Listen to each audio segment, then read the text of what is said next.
हरे कृष्णा, सभी को धन्यवाद प्रणाम। हम लोग आज यूनिट 3 भगवद गीता श्लोक संख्या 33 से कंटिन्यू करेंगे। ओके,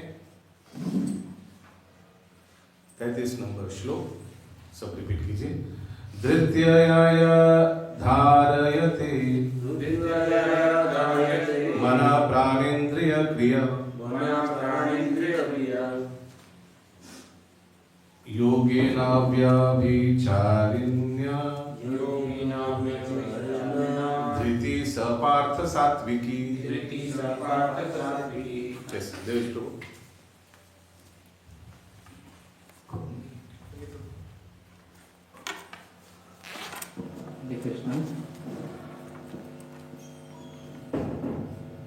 हे प्रेत पुत्र, जो अटूट है, जिसे योग अभ्यास द्वारा अचल रहकर धारण किया जाता है। ये साउंड कैसे आ रहा है?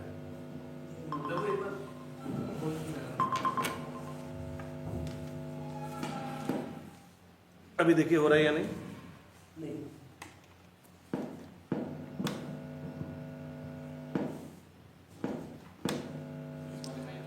एक काम करिए, आप सामने आकर पढ़िए अनुवाद। माइक को रहने दीजिए जब तक प्रभु आते हैं।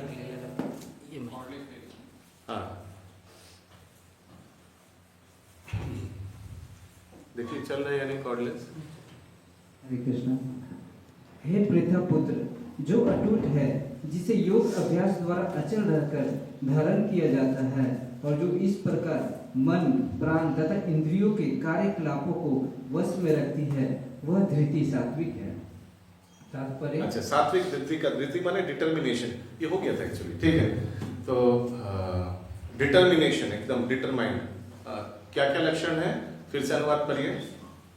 हे प्रेता पुत्र, जो अटूट है, जिसे योग अभ्यास द्वारा अचल रहकर धारण किया जाता है, और जो इस प्रकार मन, प्राण तथा इंद्रियों के कार्यकलापों को वश में रखती है। हाँ, तो वश में रहने से कभी खराब कार्य नहीं होगा, डिटर्मिनेशन कभी खराब नहीं होगा ना, इंद्रियों संयम में। तो ये सात्विक वृत्ति है ना, धृति।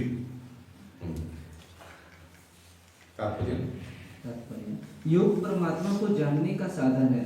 जो व्यक्ति मन, प्राण तथा इंद्रियों को परमात्मा में एकाग्र करके दृढ़ता पूर्वक उनमें स्थित रहता है, वही कृष्ण भावना में तत्पर होता है। ऐसी धृति सात्विक होती है।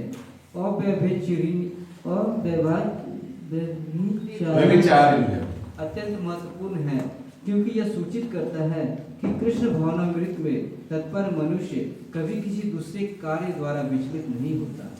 व्यभिचारी माने मालूम है ना, अनफेथफुल। अव्यभिचारिणी मीन्स एकदम एक ही व्यक्ति। हाँ, डिटर्मिनेशन। तो ऐसे धृति होना चाहिए कि ओनली कृष्णा और कोई नहीं। आज हम लोग सुबह ही ड्रामा कर रहे थे, सुन रहे थे, ड्रामा को प्रदर्शन किया ग्रुप ने तुकाराम जी का।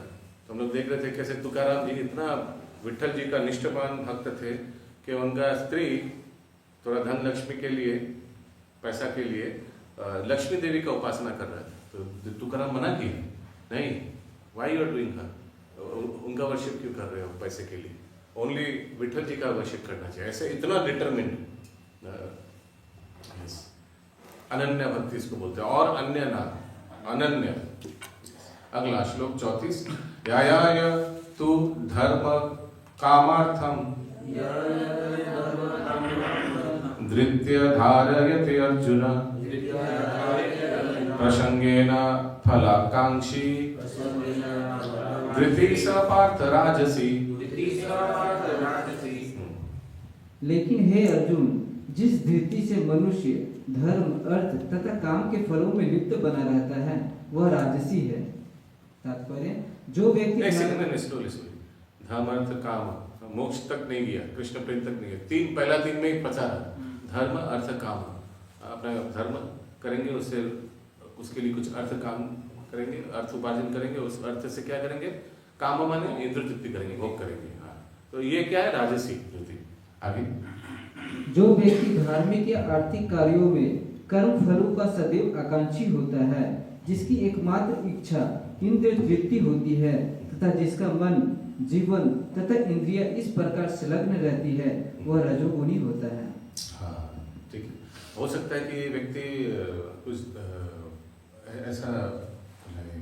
ठीक है, या अगला 35 याय स्वप्नम भयम शोकम विषादम मदमेव च न विमुच्यति धूर्मेधः धृति स पार्थ तामसी। हे पार्थ, जो धृति, स्वप्न, भय, शोक, विषाद तथा मोह के परे नहीं जाती, ऐसी दुर्बुद्धिपूर्ण धृति तामसी है। जैसे जैसे आपका कंस को हो गया था शोक मोह भय, सारा वो कहीं हर एक जगह देख रहा है, कृष्ण को ये देख रहा है, पॉजिटिवली नहीं, ये अच्छा बात है, लेकिन ऐसे वो डर से, हाँ, क्योंकि एक एक असुर को भेज रहे, सब मारा जा रहा है, तो ये क्या है, तामसिक धृति। इससे यह अर्थ नहीं निकालना चाहिए कि सतुगुणी मनुष्य स्वप्न नहीं देखता। यहाँ पर स्वप्न का अर्थ अति निद्रा है। स्वप्न सदा आता है, चाहे वह सात्विक हो, राजस हो या तामसी। स्वप्न तो प्राकृतिक घटना है, लेकिन जो अपने को अधिक सोने से नहीं बचा पाते, जो भौतिक वस्तुओं को भोगने के गर्व से नहीं बचा पाते, जो सदैव संसार पर प्रभुत्व जताने का स्वप्न देखते रहते हैं और जिनके प्राण, मन तथा इंद्रिया इस प्रकार लिप्त रहती है, वे तामसिक धृति वाले कहे जाते हैं। इसीलिए कहा जाता है कि आहार, निद्रा, भय और मैथुन जितना बढ़ाएगा उतना बढ़ेगा, उसका कोई लिमिट नहीं है। अगला श्लोक 36 सुखम त्वइदानीं त्रिविधम श्रीनु मे भरतर्षभ अभ्यासाद् रामते यत्र दुखान्तं च निगच्छति। हे भरत श्रेष्ठ, अब मुझसे 3 प्रकार के सुखों के विषय में सुनो, जिनके द्वारा बद्ध जीव भोग करता है और जिसके द्वारा कभी कभी दुखों का अंत हो जाता है। तात्पर्य, बद्ध जीव भौतिक सुख भोगने की बारंबार चेष्टा करता है। इस प्रकार वह चर्वण करता है, लेकिन कभी कभी ऐसे भोग के अंतर्गत वह किसी महापुरुष की संगति से भव बंधन से मुक्त हो जाता है।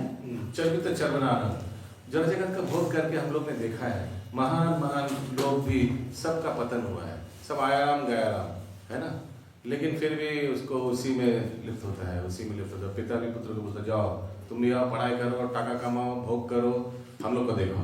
फिर से उसका वो भी अपना पुत्र को फिर वही शिक्षा देगा, आओ पढ़ाई करो, टाका कमाओ, भोग करो, हमको भी देखना है, ठीक है। फिर वो भी ऐसे चलता रहे, चर्वित चर्वणानंद, सब देख रहा है कि सब गड्ढे में जा रहा है, सब जन्म मृत्यु जराती के चक्कर में फंस रहा है, लेकिन कोई भी बच्चे लोगों को भक्ति में नहीं लाएगा, अपने आप को भी थोड़ा माप से ऐसे करके इसको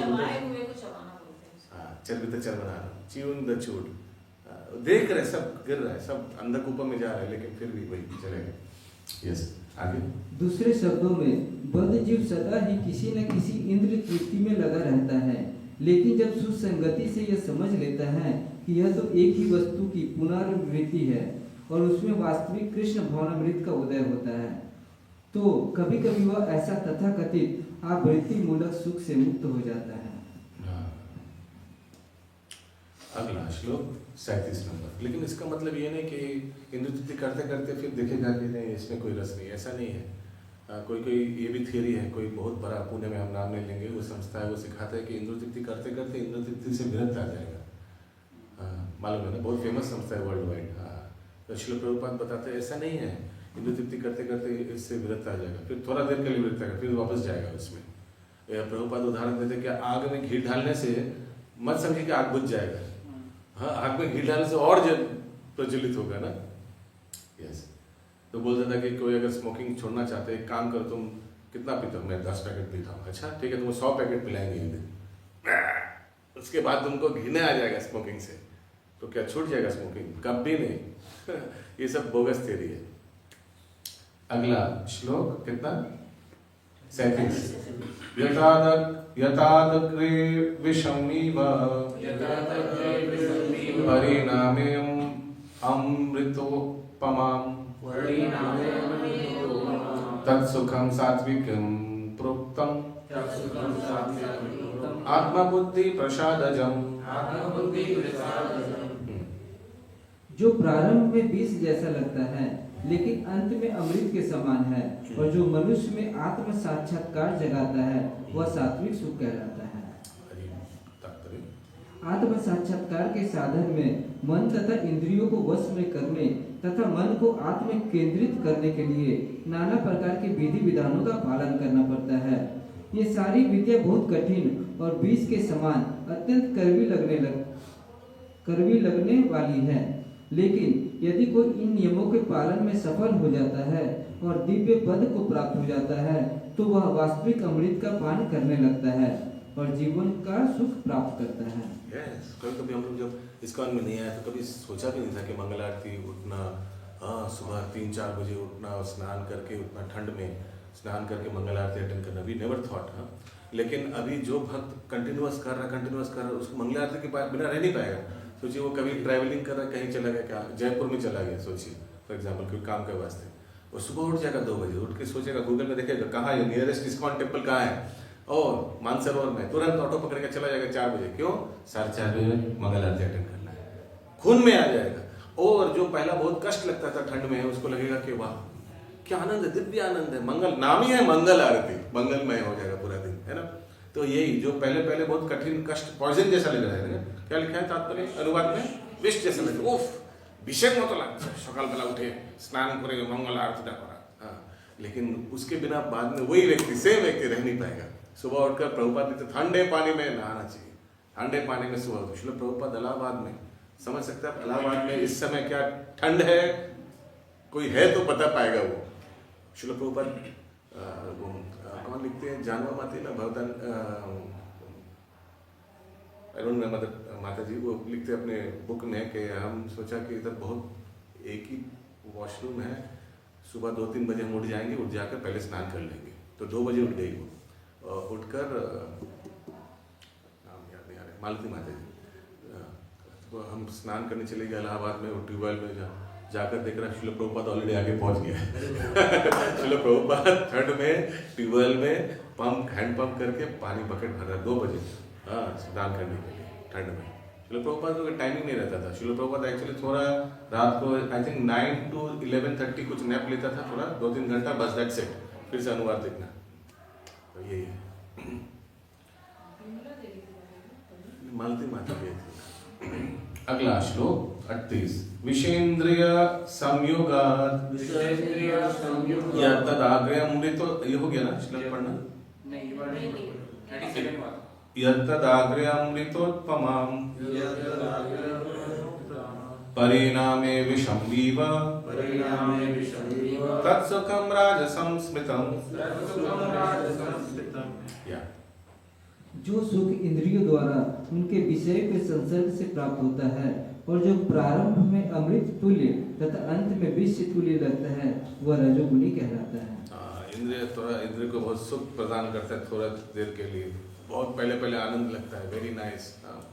जैसे कोई दृश्य जो नहीं देखना चाहिए उसको एक बार देख लिया, बार देखने का मन कर रहा है, लेकिन इसी दृश्य की वजह से अपना चेतना कलुषित हो जाता है।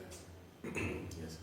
कहा जाता है कि पहले बार जो कोई दृश्य जो देखना नहीं चाहिए वो अगर अचानक बाय मिस्टेक, फर्स्ट टाइम क्या होता है बाय मिस्टेक, सोचिए आप कैसे जा रहे हैं, अचानक कुछ दृश्य जो नहीं देखना चाहिए बाय मिस्टेक हो जाता है, अजामिल जैसे बात है, हाँ करेक्ट। सेकंड टाइम क्या होता है, फिर से आप उसको होता है रिकन्फर्मेशन, वो भी उतना खराब नहीं कि अरे क्या देख लिया, फिर से। थर्ड टाइम अगर फिर से आप मुड़ के देखा तो क्या हुआ, इंद्र तृप्ति में आ जाता है खाता में, फिर तो गया आपका। तो पहला दृश्य वैसे अगर कुछ गड़बड़ देख लिया तो रिकन्फर्मेशन के लिए तुरंत निकल जाना चाहिए स्थान छोड़कर, ऐसा कहा जाता है शास्त्र में। तात्पर्य, जब कोई युवक किसी युवती से मिलता है तो इंद्रियां युवक को प्रेरित करती है कि वह उस युवती को देखे, उसका स्पर्श करे और उसे संभोग करे। प्रारंभ में इंद्रियों को यह अत्यंत सुखकर लग सकता है, लेकिन अंत में या कुछ समय बाद वही विष तुल्य बने हो जाता है। तब वे विलग हो जाते हैं या उनमें तलाक विवाह विच्छेद हो जाता है, फिर शोक विषाद इत्यादि उत्पन्न होता है। ऐसा सुख सदैव राजसी होता है। जो सुख इंद्रियों और विषयों के संयोग से प्राप्त होता है वह सदैव दुख का कारण बनता है, अतएव इससे सभी तरह से बचना चाहिए। प्रवचन में बता रहे थे उस दिन कि ये नाइकी टी शर्ट का क्या पंचलाइन है, नाम नहीं जस्ट डू इट, बस वो सोचो मत क्या, जस्ट डू इट। ये जस्ट डू इट के चक्कर में बता रहे थे कि पुणे हॉस्पिटल के बाहर हर एक रविवार न का शनिवार ये हफ्ते में एक दिन वो यंग बच्चे लोग सब लाइन लगाकर बाहर खड़ा रहता है, सबका मुंह में ऐसे पट्टी लगा हुआ है क्योंकि उन लोग को HIV हुआ है, हाईली इम्यून वायरस हुआ है। यंग लाइन से, लंबा लाइन से सब, उस दिन दवाई फ्री में मिलता है, एक ही दिन हफ्ते में मिलता है फ्री में। सब लाइन से खड़ा है, उसीलिए क्या ये जस्ट डू इट के चक्कर में। और अभी इस देखिए तो पहला बहुत अमृत तुल्य लगा, बाद में वो वही पॉइजन जैसा हो गया है ना। इतना हाईली इम्यून, इतना वायरस आ गया, ऐसा एक वायरस आ गया कि थोड़ा वो नाक खुलेगा, थोड़ा इधर उधर करेगा वायरस से, वो एकदम तुरंत प्राण चला जाएगा। इतना इम्यून वो वायरस इतना तगड़ा है, उसके लिए वो शॉट्स लेने के लिए। अभी जो आया हुआ है वायरस, नहीं HIV का बात कर रहा हूँ, HIV virus, highly immune virus है। यस, तो देखिए राजसिक जो सुख है, सुख का बारे 3 प्रकार का सुख बता रहे हैं ना, वो एकदम सतोगुणी सुख का एकदम विपरीत है। सतोगुणी सुख क्या है? पहले विष जैसा लगेगा, उफ 16 माला जप, उफ, लेकिन बाद में वही अमृत जैसा हो जाएगा, व्यक्ति जप के बिना रह नहीं पाएगा, है ना। तो हम लोग अभी जो हम लोग आता है, अब जो माला नहीं करने से, केवल बाकी रहने से भी दिमाग कैसे लगा, कैसे हम लोग का ये भाव क्या है? माला एक माला बाकी अगर रह जाता है आज में, हाँ। रात में 1 माला 2 माला करना है, उसका आगे किसी को लगता है नहीं किया नहीं हो, वो कैसे भाव कैसा क्या है? प्रश्न समझे नहीं एक्चुअली। अगर 1-2 माला पेंडिंग रह गया हाँ। तो कैसे भाव आएगा कि मेरा माला पेंडिंग हो गया, मुझे करना है? वही तो याद आता है, अगर कभी पेंडिंग हो जाए मेरे साथ है तो वही चलता है, अरे 2 माला बाकी है, 2 माला बाकी है, 2 माला, वही तो गूंजते रहता है कान में। तो भाव क्या है वो? किस तरह का मतलब क्यों ऐसा हम लोग को क्यों ऐसा भाव आता है? मैंने क्यों बार वो याद आ रहा है? हाँ, वो भाव कैसा हम लोग का है? अच्छा मतलब किस तरह का भक्त है प्रभु? बोले आप किस भक्त किस तरह है, भाव किस तरह का है, कोई प्रश्न समझ में आया। प्रभु जी जैसे हम लोग को ये मतलब जैसे होता है ना, कुछ लोग माला नहीं हुआ तो छोड़ देते, चलो ठीक है नहीं हुआ, बट उनको वो भाव आ रहा है कि नहीं मेरा नहीं हुआ तो मेरे को टेंशन हो रहा है इसका। तो इसका मतलब कि आप माला को प्राधान्यता देते हैं, हाँ। टेंशन देते हैं, अभी इसलिए टेंशन ले रहे हैं। टेंशन किस के लिए लेगा? जिस चीज में थोड़ा लगाव है ना। तो इसीलिए याद रखिएगा, दुकान में लिखा रहता है ना, आज नगद कल उधारी। हाँ, तो इसीलिए कल के लिए कुछ नहीं, सब आज ही खत्म करना है। सबसे अच्छा सुबह उठकर 2 घंटा रख दीजिए जब के लिए। मन यहाँ वहाँ कुछ नहीं, बैठिए और दीवार को देखिए, दीवार ब्लैंक है उसको देखिए और प्रण लीजिए। टॉयलेट बाथरूम से करके आइए, प्रण लीजिए कि 16 माला 2 घंटा खत्म होगा, फिर मैं उठूंगा, नहीं तो नहीं उठूंगा। प्रण लीजिए, 16 माला देखिए, वो मक्खन जैसा 16 माला होगा। वो 16 माला करके तृप्ति आएगा। वो जब लास्ट 17 से 28 बार करेगा ना, Hare Krishna Krishna Krishna Hare Hare, Hare Ram Ram Ram Hare Hare, you will really feel satisfied. जाके तृप्ति ला लो 16 माला को, ऐसे करके करिए। नगद का सोचिएगा मत, नगद रखना ही नहीं है। बैठेंगे, I will start to finish, you understand, start to finish. उससे ये नहीं था प्रभु, हाँ। मेरा उसमें वो चेतना क्या चेतना है, अच्छा कि खराब है? चेतना तो अच्छा है कि वो आपको डिस्टर्ब कर रहा है कि 2 माला बाकी है, 2 माला बाकी है, अच्छा चेतना है, क्योंकि उससे भी लापरवाही को तो दूर, बाकी क्या परवाही ले क्या फर्क पड़ता है हमको, सब तो ठीक ही चल रहा है। हाँ, तो ऐसा वो जो राजसिक या तामसिक चेतना होता है, अच्छा है कि बेचैन लगता बेचैन लगता, बेचैन लगा तो अच्छा है, ये तो चेतना अच्छा है। यस, कौन सा श्लोक? 39। हाँ, श्लोक हो गया क्या? यदाग्रे चानुबंधे च सुखं मोहनमात्मना निद्रालस्य प्रमोदत्तं तत्तामसमुदारितम्। तथा जो सुख आत्म साक्षात्कार के प्रति अंधा है, जो प्रारंभ से लेकर अंत तक मोह कारक है, और जो निद्रा, आलस्य तथा मोह से उत्पन्न होता है, वह तामसिक कहलाता है। तथा जो सुख आत्म साक्षात्कार के प्रति अंधा है, जो प्रारंभ से लेकर अंत तक मोह कारक है, और जो निद्रा, आलस्य तथा मोह से उत्पन्न होता है, वह तामसिक कहलाता है। तात्पर्य, जो व्यक्ति आलस्य तथा निद्रा में ही सुखी रहता है, वह निश्चय ही तमोगुणी है। जिस व्यक्ति को इसका कोई अनुमान नहीं है कि किस प्रकार कर्म किया जाए और किस प्रकार नहीं, वह भी तमोगुणी है। तमोगुणी व्यक्ति के लिए सारी वस्तुएं भ्रम है। उसे ना तो प्रारंभ में सुख मिलता है, न अंत में। रजोगुणी व्यक्ति के लिए प्रारंभ में कुछ क्षणिक सुख और अंत में दुख हो सकता है, लेकिन जो तमोगुणी है उसे प्रारंभ में तथा अंत में दुख ही दुख मिलता है। एकदम नेगेटिव आलस व्यक्ति लेटे रहता है, सोते रहता है, वही खाते हैं, स्नान वान कुछ होता है ना ऐसे तामसिक, वो है उसी के वही सुख है उसके लिए, तमोगुण का वही सुख है, बस निद्रा। हरे कृष्ण प्रभु, ये हाँ। अति निद्रा इसका मतलब मापदंड क्या है प्रभु उसके? श्रील प्रभुपाद दो जगह लिखता है, एक जगह लिखता है कि भक्त को, व्यक्ति को मिनिमम, स्वस्थ व्यक्ति को, अस्वस्थ के बारे में तो कोई लिमिट नहीं है, स्वस्थ व्यक्ति को मिनिमम 5 घंटा, मैक्सिमम 5 घंटा सोना चाहिए। और एक स्थान में लिखता है श्रील प्रभुपाद मैक्सिमम 6 घंटा सोना चाहिए। तो भक्त लोग 6 घंटा कोई पकड़ता है ठीक है, 6 घंटा मैक्सिमम। मैक्सिमम एक्चुअली देखिए, ये मोबाइल है, मोबाइल अगर चार्ज हो गया 100% तो उसको फिर से चार्ज में रखने का कोई मतलब रहता है? 5 आवर्स इज गुड इनफ, शरीर को फिर से रिजुविनेट करने के लिए एकदम काफी है, काफी है। प्रभु एक्चुअली क्या प्रॉब्लम है जो हम फेस करते हैं और आपको विश्वास है सब कोई फेस करता होगा? सुबह उठकर मंगल आरती जप वप करने के बाद एक सिएस्टा लेना चाहिए। सोचिए सुबह उठकर, क्योंकि सुबह बहुत हेक्टिक रहेगा, कोई सुबह उठकर जब खत्म कर लेता मंगल आरती करके, फिर मंगल आरती कर लिया, फिर थोड़ा क्लास कर लिया, हाँ ये सब कर लिया, थोड़ा उस समय और फिर अभी ऑफिस निकल जाएंगे, फिर 8 घंटा उधर, उस समय थोड़ा 45 मिनट से 1 आवर आप रेस्ट ले सकते हैं, ये अच्छा है। क्योंकि भक्त लोग के लिए वो जब पूरा कंप्लीट होता है ना, वो एक दिन जैसा हो गया, दिन खत्म ही हो गया एक्चुअली, वो सुबह एकदम। हाँ, और सबसे इम्पोर्टेंट है 8-9 बजे दुकान बंद, शरीर का सो जाना चाहिए। मैं कितना भक्त लगा पानीहाटी में, हम देखे कि अच्छा भक्त 17 लोग 8 बजे दुकान बंद, एकदम ताला मार के अपना रूम में सो जाते हैं। आसपास बम भी फट जाए तो उठेगा नहीं, बस 8 बजे सोना, 2 बजे उठ के जाएगा। वही व्यक्ति 2 बजे उठ के जब करेंगे 16 माला, फिर 4 से 4:30 बजे मंगल, एकदम दुनिया कुछ भी हो जाए, लेकिन ये उनका फिक्स्ड शेड्यूल है।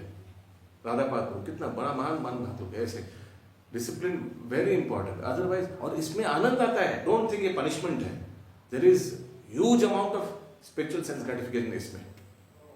उसीलिए भक्त लोग का लाइफ में सबसे इंपॉर्टेंट चीज है अलार्म क्लॉक और टाइमली सोना। सोना वेरी इंपॉर्टेंट। लोग आकर तमोगुण में रहता है, उस समय लगता है कि हम ऑफिस से आया, दुनिया का उद्धार कर लिया, अभी हम लेट के 2 घंटा 3 घंटा वो व्हाट्सएप देखेंगे या टीवी देखेंगे, न्यूज। हाँ, तुरंत सो जाना चाहिए, तुरंत, क्योंकि खाना पीना रात को खाना नहीं चाहिए, पेट को साफ करने के लिए, पूरे शरीर को साफ करने के लिए छोड़ देना चाहिए। तुरंत आकर इमीडिएटली दरवाजा बंद करके लाइट ऑफ कर सो जाए, बस खत्म, इमीडिएटली। वो अभ्यास हो जाएगा, immediately come back home, switch off everything and just good night, get up और छोड़ दीजिए। देखिए आस्ते आस्ते शरीर 2-4-5 घंटा बाद खुद ही उठ जाएगा।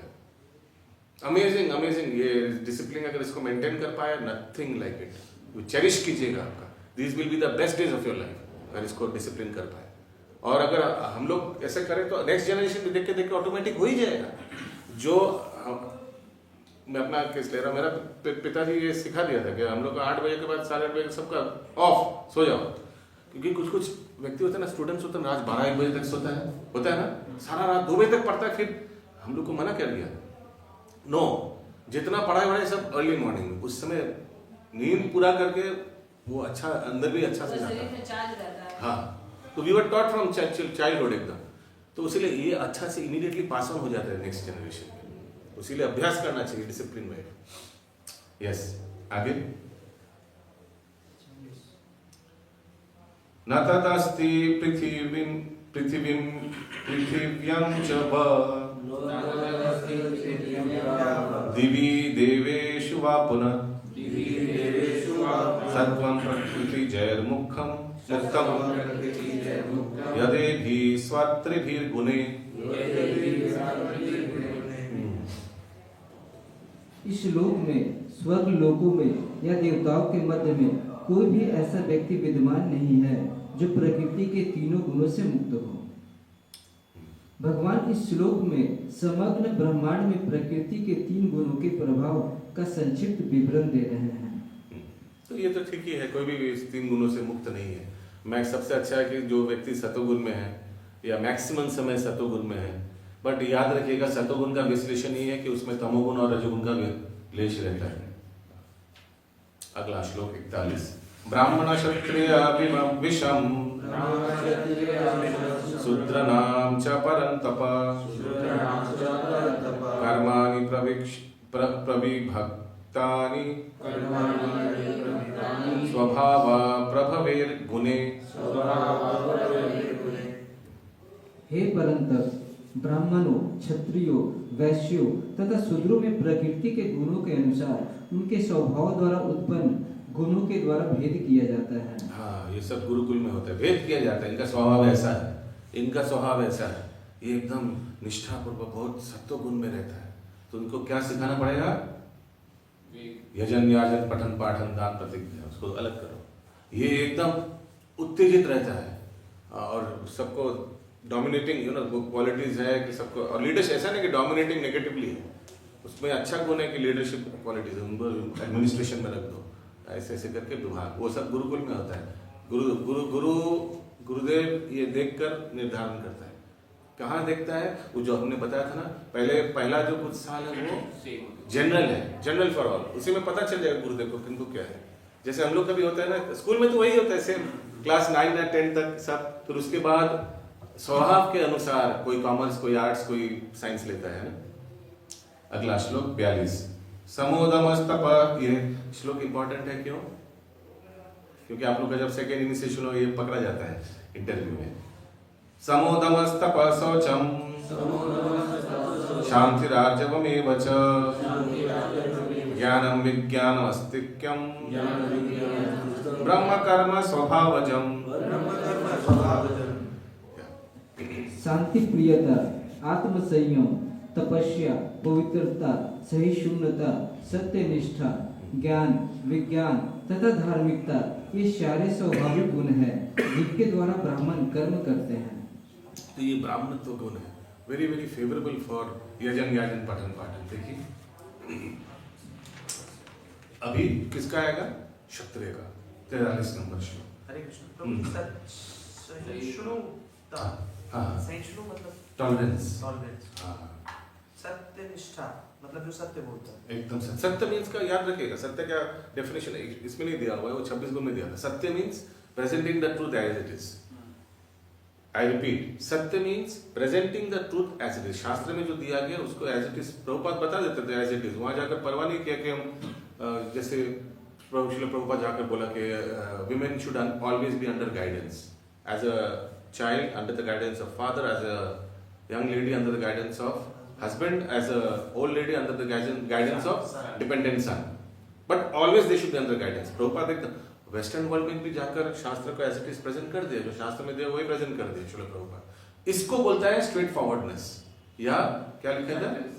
सत्यनिष्ठा। एक्चुअली स्ट्रेट फॉरवर्डनेस का डेफिनेशन है स्ट्रेट फॉरवर्डनेस होता है ना, स्ट्रेट फॉरवर्डनेस, ये स्ट्रेट फॉरवर्डनेस के शास्त्र को एज इट इज प्रेजेंट करना। देखिए मैं ये स्ट्रेट फॉरवर्डनेस के बारे में क्यों बता रहा हूँ, देखिए जल जगत में इसका डेफिनेशन अलग है। बहुत लोग बोलते हैं ना मैं सीधा बात करता हूँ एकदम, जो नहीं जो मैं घुमा फिरा के जो मन में वो बोल देता हूँ। क्या ये ऐसा होना चाहिए? ऐसा नहीं होना चाहिए, ऐसा बेवकूफ़ी है। कोई व्यक्ति अगर इसमें गर्वित होता है, मेरा मन में जो है वही मैं बोल देता हूँ, तो आपका मन में तो कुछ भी हो, अच्छा भी हो, सत्य भी हो, लेकिन हो सकता है कि सामने वाले को बुरा लगे। आप सबके सामने मन में जो है बोल दिया, उसको 10 बुरा लग गया, तो ये तो अच्छी बात नहीं है। मन में है ठीक है, लेकिन मुंह खोलने के आगे थोड़ा ये भी सोचना चाहिए कि बोलना सही समय है क्या, सही स्थान काल पात्र है क्या, है ना। मुंह फट बोलते हैं ना, मुंह फट, ये कोई हीरोगिरी नहीं है या कोई बड़ी बात नहीं है, ये एक्चुअली मूर्खता है मुंह फट होना, लेकिन लोग इस पर बहुत गर्व है। तो प्रभुपाद इसका डेफिनेशन देता है, straight forward does not mean जो भी आया नहीं, जो भी मुंह से वाणी होगा, वाणी का एक क्वालिटी है कि वो हितकारी होना चाहिए, सुनने में स्निग्ध होना चाहिए। सुनने में कोई ऐसा टोन में बात करता है ज्यादा देर सुन नहीं पाइएगा, वो भागवत भी बोले तो हाँ, लेकिन वो तो ये सब एड ऑन होता है। कोई देखिएगा इतना स्पीड में बात करता है, यद्यपि बहुत अच्छा व्यक्ति है, लेकिन उसको रूट लगेगा आपको, क्योंकि इतना जल्दी बात करता है। तो ये सब ध्यान में रखना चाहिए, ये ब्राह्मण गुण है, ये this are brahminical qualities one should imbibe. इसलिए पहले के कई लोग बोलते हैं ऐसी वाणी बोलिए मन का आपा खोए, अपनों को शीतल लगे औरों को शीतल होए। शौर्यं तेजो धृतिर्दक्षम् युद्धे चाप्यपलायनम् दानमीश्वर भावश्च क्षत्रं कर्म स्वभावजम्। वीरता, शक्ति, संकल्प, दक्षता, युद्ध में धैर्य, उदारता तथा नेतृत्व ये क्षत्रियों के स्वाभाविक गुण हैं। कृषि गोरक्ष वाणिज्यम वैश्य कर्म स्वभावजम परिचार्यात्मकं कर्म शुद्धशापि स्वभावजम। कृषि करना, दोनों का एक साथ दे दिया, ठीक है, इसमें वैश्य शुद्ध। कृषि करना, गौ रक्षा तथा व्यापार वैश्यों के स्वाभाविक कर्म है और शूद्रों का कर्म श्रम तथा अन्यों की सेवा करना है। स्वे स्वे कर्माण्यभिरात संसिद्धिं लभते नरः स्वकर्मनिरता सिद्धिं यथा विन्दति तच्छृणु। अपने अपने कर्म के गुणों का पालन करते हुए प्रत्येक व्यक्ति सिद्ध हो सकता है। अब तुम मुझसे सुनो कि यह किस प्रकार किया जा सकता है। यथा प्रवृत्तिर्भूतानां येन सर्वमिदं ततं स्वकर्माण तम अभ्यार्च्य सिद्धिं विन्दति मानवा। Yes, next please.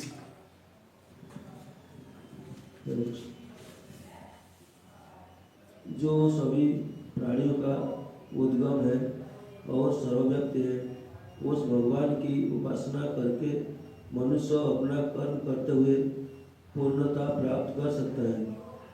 जैसा कि तात्पर्य जैसा कि 15 अध्याय में बताया जा चुका है, सारे जीव परमेश्वर की विभिन्न अंश है। इस प्रकार परमेश्वर ही सभी जीवों के आदि है। वेदांत सूत्र में इसकी पुष्टि हुई है। जनादस्य यत, अतः परमेश्वर प्रत्येक जीव के जीवन के उद्गम है। जैसा कि भगवद गीता के 7वें अध्याय में कहा गया है कि परमेश्वर अपनी परा तथा अपरा इन दो शक्तियों के द्वारा सर्वव्याप्ति है। अतः मनुष्य को चाहिए कि उनकी शक्तियां सहित भगवान की पूजा करें। सामान्यतः वैष्णव परमेश्वर की पूजा उनकी अंतरंगा शक्ति समेत करते हैं। इनकी बहिरंगा शक्ति इनकी अंतरंगा शक्ति का विकृत प्रतिबिंब है। बहिरंगा शक्ति पृष्ठभूमि है, लेकिन परमेश्वर परमात्मा रूप में पूर्णांश का विस्तार करके सर्वत्र स्थित है। वे सर्वत्र समस्त देवताओं, मनुष्य और पशुओं के परमात्मा है। अतः मनुष्य को यह जानना चाहिए कि परमेश्वर का विभिन्न अंश होने के कारण उसका कर्तव्य है कि वह भगवान की सेवा करे। प्रत्येक व्यक्ति को कृष्ण भावनामूर्ति में भगवान की शक्ति करनी चाहिए, भक्ति करनी चाहिए। इस श्लोक में इसी की संतुष्टि की गई है। प्रत्येक व्यक्ति को सोचना चाहिए कि इंद्रिय के स्वामी ऋषिकेश द्वारा वो विशेष कर्म में प्रबोध किया गया है। अतः जो जिस कर्म में लगा है उसके फल के द्वारा भगवान श्री कृष्ण को पूजना चाहिए। यदि यह इस प्रकार से कृष्ण भावनामय होकर सोचता है तो भगवत कृपा से वो पूर्ण ज्ञान प्राप्त कर लेता है। यही जीवन की सिद्धि है। भगवान ने किसी का कोई प्रश्न है इस पैराग्राफ में? यस, तो बोलिए। अतएव जो जिस कर्म में लगा है उसी के फल के द्वारा भगवान श्री कृष्ण की पूजा करना चाहिए। जो जिस कर्म में लगा हुआ है, ठीक है। सोचिए हम लोग गृहस्थ हैं, हम लोग कोई बिजनेस कर रहे हैं, कोई नौकरी कर रहे हैं, ठीक है, लेकिन जो कर्म का जो फल है उसको भगवान को अर्पण करिए। You don't have to change your vritti. सबको गृहस्थ है, अभी भक्ति करने के लिए हमको संन्यास लेना पड़े, ऐसा है क्या? नहीं। जो जहाँ लगा हुआ है, जो जैसा जैसे लिप्त है, ठीक है, वैसे ही रहिए। कर्मों का फल का अर्पण कर सकते हैं, प्लस अपने आप को भी भक्ति योग में लगा सकते हैं। ऐसा नहीं सिर्फ कर्म फल को, वो तो फिर कर्म योग हो गया। हाँ, बहुत लोग ऐसा करते हैं, हम जा नहीं पाएंगे, कुछ जंप अप नहीं कर पाएंगे, ठीक, हम महीने में एक बार नित्य सेवा का चेक दे देंगे बस। नहीं, फिर वो भी श्रेय नहीं है। इसलिए कर्मयोग सबसे एलिमेंट पहला आता है भक्ति योग में, भक्ति भगवत गीता में, बिकॉज मैक्सिमम लोग वही करता है। देखिए Bhagavad Gita totally speaks about भक्ति योग, डिवोशनल सर्विस। लेकिन डिवोशनल सर्विस आप कर्म से भी कर सकते हैं, ज्ञान से भी, योग और ध्यान से भी, लेकिन ये श्रेय नहीं है। सबसे श्रेष्ठ क्या है? भक्ति योग। इसलिए याद रखिएगा, कर्म योग, ध्यान योग, ज्ञान योग में भी भगवत प्राप्ति होता है, ऐसा नहीं कि नहीं होता है। लेकिन प्रभुपाद देखिएगा कर्मयोग का तात्पर्य में भी लिख दिया है। ठीक है, भगवान बोल रहे हैं कर्मयोग, लेकिन याद रखिएगा भक्ति योग श्रेष्ठ है। प्रभुपाद देखिएगा तात्पर्य पहला, कोई बोल सकता है प्रभुपाद बोल रहे हैं Bhagavad Gita as it is, लेकिन आप लोग का प्रभुपाद तो कर्मयोग का तात्पर्य में भक्ति योग के बारे में बोल रहे हैं। तो माता पिता तो हमेशा बच्चे का भला ही चाहिएगा ना। बच्चा बोलेगा नहीं नहीं हम फुचका खाएगा, फुचका खाएगा, बोले ठीक फुचका खा सकते, लेकिन बेटा ये सेहत के लिए डेली खाना अच्छा नहीं है ऐसे। तो उसे माता पिता तो जैसे गाइड करता है ना, वैसे प्रभुपाद भी हम लोग को गाइड करेगा। ऐसा नहीं कि व्यक्ति कर्मयोग पढ़ के देख ले भगवान ने श्रेष्ठ बोला है, इसको अच्छा बोला, श्रेष्ठ नहीं इसको अच्छा बोला, तो यही करते हैं और आगे पढ़ने का दरकार नहीं। गए वही रुक गया तो हो सकता है ना व्यक्ति वही पढ़ के रुक गया, तो इसीलिए प्रभुपाद जी तात्पर्य में इसको क्लियर करते हैं। ठीक है, ये अच्छा है, लेकिन आगे और बढ़िया आ रहा है, कमिंग सून। यस, कहाँ है हम लोग? 40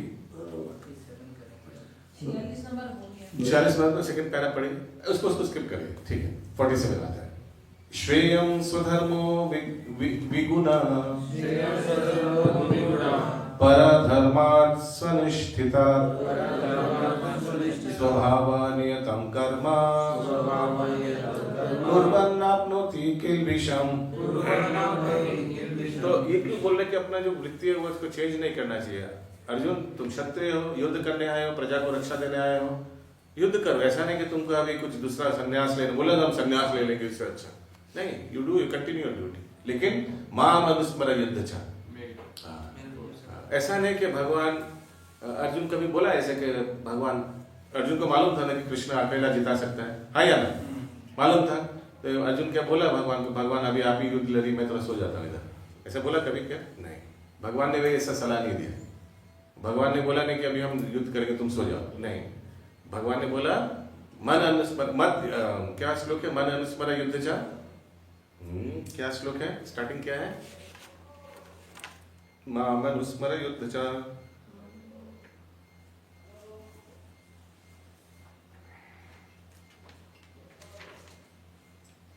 माम अनुस्मर युद्ध चा। मन बनाना तस्मात् सर्वेषु कालेषु, तस्मात् सर्वेषु कालेषु मन अनुस्मर युद्ध चा। मेरे को याद करते करते, स्मरण करते करते बिजनेस करो, दुकान करो, नौकरी करो, जो भी करो, कुकिंग करो, नो प्रॉब्लम। ऐसा ये है भक्ति योग। ये श्रील प्रभुपाद सिखाया है इस्कॉन के द्वारा। कैसे व्यक्ति कोई भी आश्रम में रहे, कोई भी उसका वर्ण रहे, लेकिन भक्ति में रहकर वो निभा सकता है। ओके, अनुवाद और क्लियर हो जाएगा इस अनुवाद से। अपने वृत्तिपरक कार्य को करना, चाहे वह कितनी ही त्रुटिपूर्ण ढंग से क्यों न किया जाए, अन्य किसी के कार्य को स्वीकार करने और अच्छी प्रकार से करने की अपेक्षा अधिक श्रेष्ठ है। क्योंकि आपको वृत्ति, आपका स्वभाव उसमें है। अब ब्राह्मण का स्वभाव उसमें है, यजन याजन पठन पाठन दान प्रतिज्ञा, आपको उसको त्याग करके क्षत्रिय का कार्य नहीं करना चाहिए। हो सकता है कि आप उतना पटु अभी तक हुए नहीं, लेकिन continue being what you are. आपका वृत्ति मीन्स, वृत्ति माने बिजनेस सबको ये सब है, लेकिन टेंडेंसी ऑल्सो, वृत्ति ऑल्सो मीन्स स्वधर्म, वृत्ति ऑल्सो मीन्स गुण कर्म, आपका गुण, आपका स्वभाव, कर्म, जैसे जिसका टेंडेंसी है वैसे उसको त्याग नहीं करना चाहिए। ठीक है, हरे कृष्ण। प्रभु अगर त्याग नहीं करेंगे तो फिर बेटरमेंट कैसे? जैसे आप अभी, जैसे हम लोग सोने का एग्जांपल आप अभी बताएं, तो अगर कोई उस लेवल में है, नहीं, जिसको वृत्ति में स्वभाव, I understand what you saying. यानी किसी का ब्राह्मणिकल, ये व्हाट आई मेंट वाज, किसी का ब्राह्मणिकल गुण है, किसी का क्षत्रिय गुण है, गुण कर्म, उसीलिए मैं यूज किया इसके लिए। हाँ, तो गुण कर्म अगर आपका टेंडेंसी है, आप सोचिए आप प्रभु जैसे मेरा कृषि गोरक्षा वाणिज्य आपका वृत्ति है, कृषि गोरक्षा उसकी वृत्ति, वृत्ति माने ऑक्यूपेशनल, हाँ, तो उसको त्याग करके आपका टेंडेंसी है, स्वभाव है कृषि गोरक्षा जैसा, आपको वही करना चाहिए, एडमिनिस्ट्रेशन में नाक में लगाना चाहिए। उसीलिए पॉलिटिशियन कौन होना चाहिए? जिसका लीडरशिप क्वालिटी हो, वो जो दिया है ना, शौर्यम तेजो धृति दक्षम, ऐसा होना चाहिए शौर्यम। नहीं तो पॉलिटिशियन दिखेगा कल सोचिए राइट लगा, वो तो घर में छुपा रहेगा, वो निकलेगा नहीं, अरे बाबा हमें मारा जाओ, वो वैसे नहीं होना चाहिए ना पॉलिटिशियन। वो सामने जाकर लीड करेगा, वो वृत्ति, वो टेंडेंसी, वो जिसका शौर्यम वृत्ति है, शौर्यम तेजो धृति दक्षम वृत्ति है, उसको कभी अगर उसका ऐसा वृत्ति है, शूद्र का कार्य नहीं करना चाहिए। यही बोलना चाह रहे बाबा। ओके, ये सब चारों वर्ण में नहीं है। उसको कुछ आलस है, तमस में बैठा हुआ है, उसको क्या बोलेगा? वो सब छोड़ो मत, वैसे ही करते रहो, नहीं, उसको इस तरह से मत लीजिए। वृत्ति की बात हो रही है। नेचुरल टेंडेंसीज टुवर्ड्स दीज 4 वर्णास। उसीलिए पहले प्रभुपाद ने 4 वर्ण, भगवान कृष्ण ने 4 वर्णों के बारे में बताया, ब्राह्मण क्षत्रिय क्या क्या उनका कार्य है। ब्राह्मण का बताया, क्षत्रिय के बारे में बताया है ना, शूद्र और वैश्य के बारे में बताया। अभी बता रहे कि भगवान की इसको त्यागना नहीं चाहिए। फिर से अनुवाद पढ़िए। अपने वृत्ति परक कार्य को करना, चाहे वह कितनी ही त्रुटिपूर्ण ढंग से क्यों न किया जाए, अन्य किसी के कार्य को स्वीकार करने और अच्छी प्रकार से करने की अपेक्षा अधिक श्रेष्ठ है। अपने स्वभाव के अनुसार निर्दिष्ट कर्म कभी भी पाप से प्रभावित नहीं होते। तात्पर्य, भगवत गीता में मनुष्य के वृत्ति परक कार्य स्वधर्म का निर्देश है, जैसा कि पूर्ववर्ती श्लोकों में वर्णन हुआ है। ब्राह्मण, क्षत्रिय, वैश्य तथा शूद्र के कर्तव्य उनके विशेष प्राकृतिक गुणों, स्वभाव के द्वारा निर्दिष्ट होते हैं। किसी को दूसरे के कार्य का अनुकरण नहीं करना चाहिए। जो व्यक्ति स्वभाव से शूद्र के द्वारा किए जाने वाले कर्म के प्रति आकृष्ट हो, उसे अपने आप को झूठे ही ब्राह्मण नहीं कहना चाहिए, भले ही वह ब्राह्मण कुल में क्यों न उत्पन्न हुआ हो। इस तरह प्रत्येक व्यक्ति को चाहिए कि अपने स्वभाव के अनुसार कार्य करे। कोई भी कर्म निकृष्ट नहीं है यदि वह परमेश्वर की सेवा के लिए किया जाए। ब्राह्मण का वृत्तिपरक कार्य निश्चित रूप से सात्विक है, लेकिन यदि कोई मनुष्य स्वभाव से सात्विक नहीं है तो उसे ब्राह्मण के वृत्तिपरक कार्य का अनुकरण नहीं करना चाहिए। क्षत्रिय या प्रशासक के लिए अनेक गरीब बातें हैं। क्षत्रियों को शत्रुओं का वध करने के लिए हिंसक होना पड़ता है और कभी कभी कूटनीति में झूठ भी बोलना पड़ता है। ऐसी हिंसा तथा कपट राजनीतिक मामलों में चलता है, लेकिन क्षत्रियों में यह आशा नहीं की जाती कि वह अपने वृत्तिपरक कर्तव्य त्याग कर ब्राह्मण के कार्य करने लगे। ठीक है, सो जिस्ट तो समझ में आ गया। सोचिए, हम आपको 4 प्रकार का ब्राह्मण बता रहा हूं। कोई ब्राह्मण है, कोई ब्राह्मण क्षत्रिय जैसा बिहेव कर रहा है, कोई ब्राह्मण जो वैश्य जैसे बिहेव कर रहा है, कोई ब्राह्मण जैसे शूद्र जैसा बिहेव कर रहा है। अब कल्पना कीजिए, कोई ब्राह्मण एकदम ब्राह्मण जैसा बिहेव करना चाहिए, वैसे ही ब्राह्मण है। सोचिए अपने घर में कोई अनुष्ठान पूजा हो, एकदम आकर अच्छा से वेद मंत्र पाठ करके उनका स्वभाव से पता चल रहा है आपको एकदम ब्राह्मण का एकदम पूजनीय ब्राह्मण जैसा है ना। होता है, ऐसा होता है ना कभी कभी। कोई सोचिए ब्राह्मण आया क्षत्रिय जैसे बिहेव कर रहे हैं, इधर आओ, सब रखो, उधर जाओ, ये करो, वो करो, एकदम आवाज, बॉडी लैंग्वेज एकदम क्षत्रिय जैसा, वो पता चल जाएगा वो कैसा है ना। हाँ, कोई ब्राह्मण वैश्य जैसा कर रहा है, बिहेव कर रहा है, कृषि गोरक्षा वाणिज्य, आकर बैग लेके आया और तो पता चल ही जाएगा कैसा है ना। हाँ, सब ले जाने के लिए आया, बोले ठीक है, और और दो। नहीं, ये ठीक नहीं, वो बिजनेस कर रहे हैं, नहीं नेगोशिएट कर रहा है, कितना दक्षिणा, पहले ही पूछ लेता है कितना दक्षिणा, यही लगेगा। तो आपको समझ में आ जा रहा है कैसा। कोई शूद्र जैसा कार्य कर रहा है, एकदम गुण ही नहीं है उसमें, शूद्र जैसा। स्वच्छ नहीं है, आप समझ रहे हैं ना वैसे।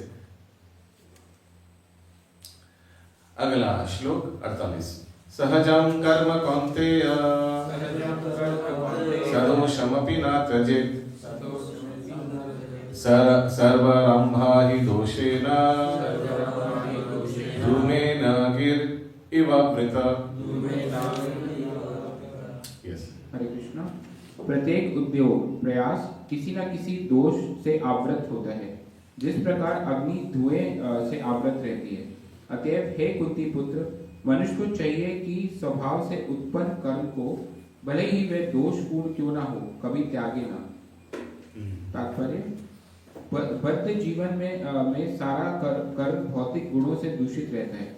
यहाँ तक कि ब्राह्मण तक को ऐसे यज्ञ करने पड़ते हैं जिसमें पशु हत्या अनिवार्य है। इसी प्रकार क्षत्रिय चाहे कितना ही पवित्र क्यों ना हो, उसे शत्रुओं से युद्ध करना पड़ता है, वह इसे बच नहीं सकता। इसी प्रकार एक व्यापारी को चाहिए, वे कितना ही पवित्र क्यों ना हो, अपने व्यापार में बने रहने के लिए कभी कभी लाभ को छुपाना पड़ता है या कभी कभी काला बाजार चलाना पड़ता है। ये बातें आवश्यक है, इनसे बचा नहीं जा सकता। इसी प्रकार यदि शूद्र होकर बुरे स्वामी की सेवा करनी पड़े तो उसे स्वामी की आज्ञा का पालन करना होता है, भले ही ऐसा नहीं होना चाहिए। इन सब दोषों के होते हुए भी मनुष्य को अपने निर्दिष्ट कर्तव्य करते रहना चाहिए, क्योंकि वे स्वभावगत है। यहाँ पर एक अत्यंत सुंदर उदाहरण दिया जाता है। यद्यपि अग्नि शुद्ध होती है तो भी उसमें धुआं रहता है, लेकिन इतने पर भी अग्नि अशुद्ध नहीं होती।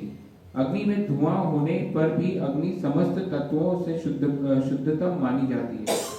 यदि कोई क्षत्रिय की वृत्ति त्याग कर ब्राह्मण की वृत्ति ग्रहण करना पसंद करता है तो उसको इसकी कोई निश्चितता नहीं है कि ब्राह्मण वृत्ति में कोई अरुचिकर कार्य नहीं होंगे। अतएव कोई ये निष्कर्ष निकाल सकता है कि संसार में प्रकृति के कल्मश में से कोई भी पूर्णता मुक्त नहीं है। इस प्रसंग में अग्नि तथा धुएं का उदाहरण अत्यंत उपयुक्त है। यदि जाड़े के दिनों में कोई अग्नि से कोयला निकालता है और तो कभी कभी धुएं से आंखों तथा शरीर के अन्य भाग दुखते हैं, लेकिन इस प्रतिकूल परिस्थितियों के बावजूद भी अग्नि को तापा जाता है।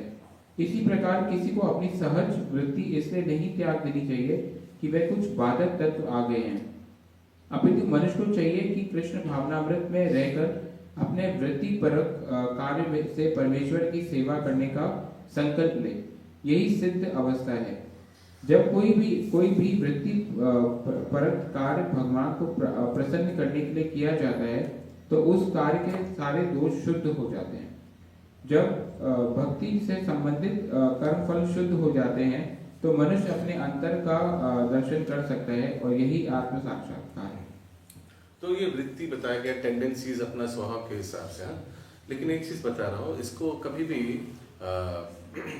नेगेटिव ऑक्यूपेशन से मिक्स मत कीजिएगा। फॉर एग्जाम्पल, अगर सोचिए भक्ति में आने के आगे कोई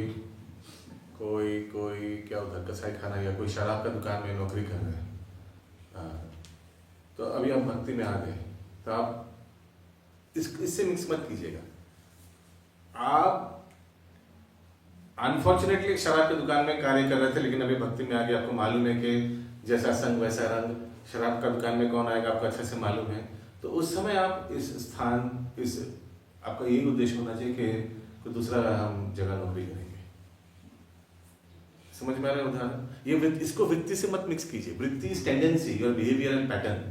आप ब्राह्मण हैं, आपको अगर बैठाया जाए कोई पॉलिटिशियन के रोल में, तो आप कर पाएंगे क्या? नहीं। आपका वहां जाकर करप्ट लोगों के साथ वो उठा बैठा झगड़ा झाटी, वो सब अच्छा नहीं लगेगा।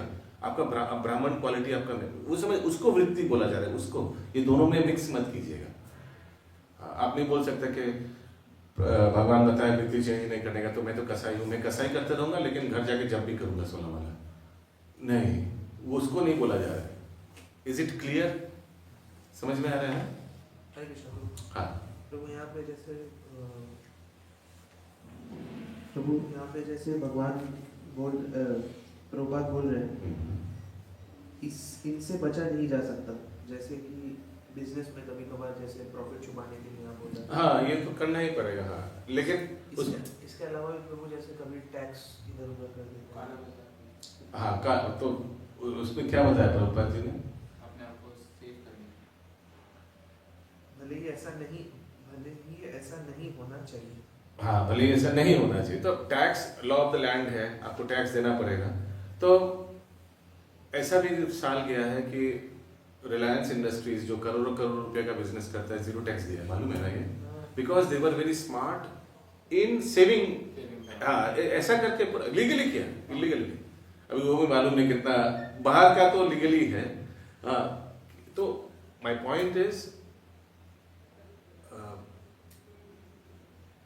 ऐसा नहीं कि आप कुछ negative, illegal tax evasion is also illegal, है ना? तो इलीगल कार्य मत करिए। सोचिए ये प्लास्टिक का, आप बोलेगा देखिए इसमें ना प्योर गोल्ड प्लेटेड है, ये जो है ये गोल्ड का लिखा है, ये गलत है। आप हाँ ये तो आप क्या बोलते हैं, अनएथिकल कार्य है। लेकिन आप ये तो बोल सकते हैं ये मैंने एक्चुअली 12 रुपए में खरीदा, मैं आपको 15 में दे रहा हूँ, हालांकि आपने ये 3 रुपए में खरीदा था।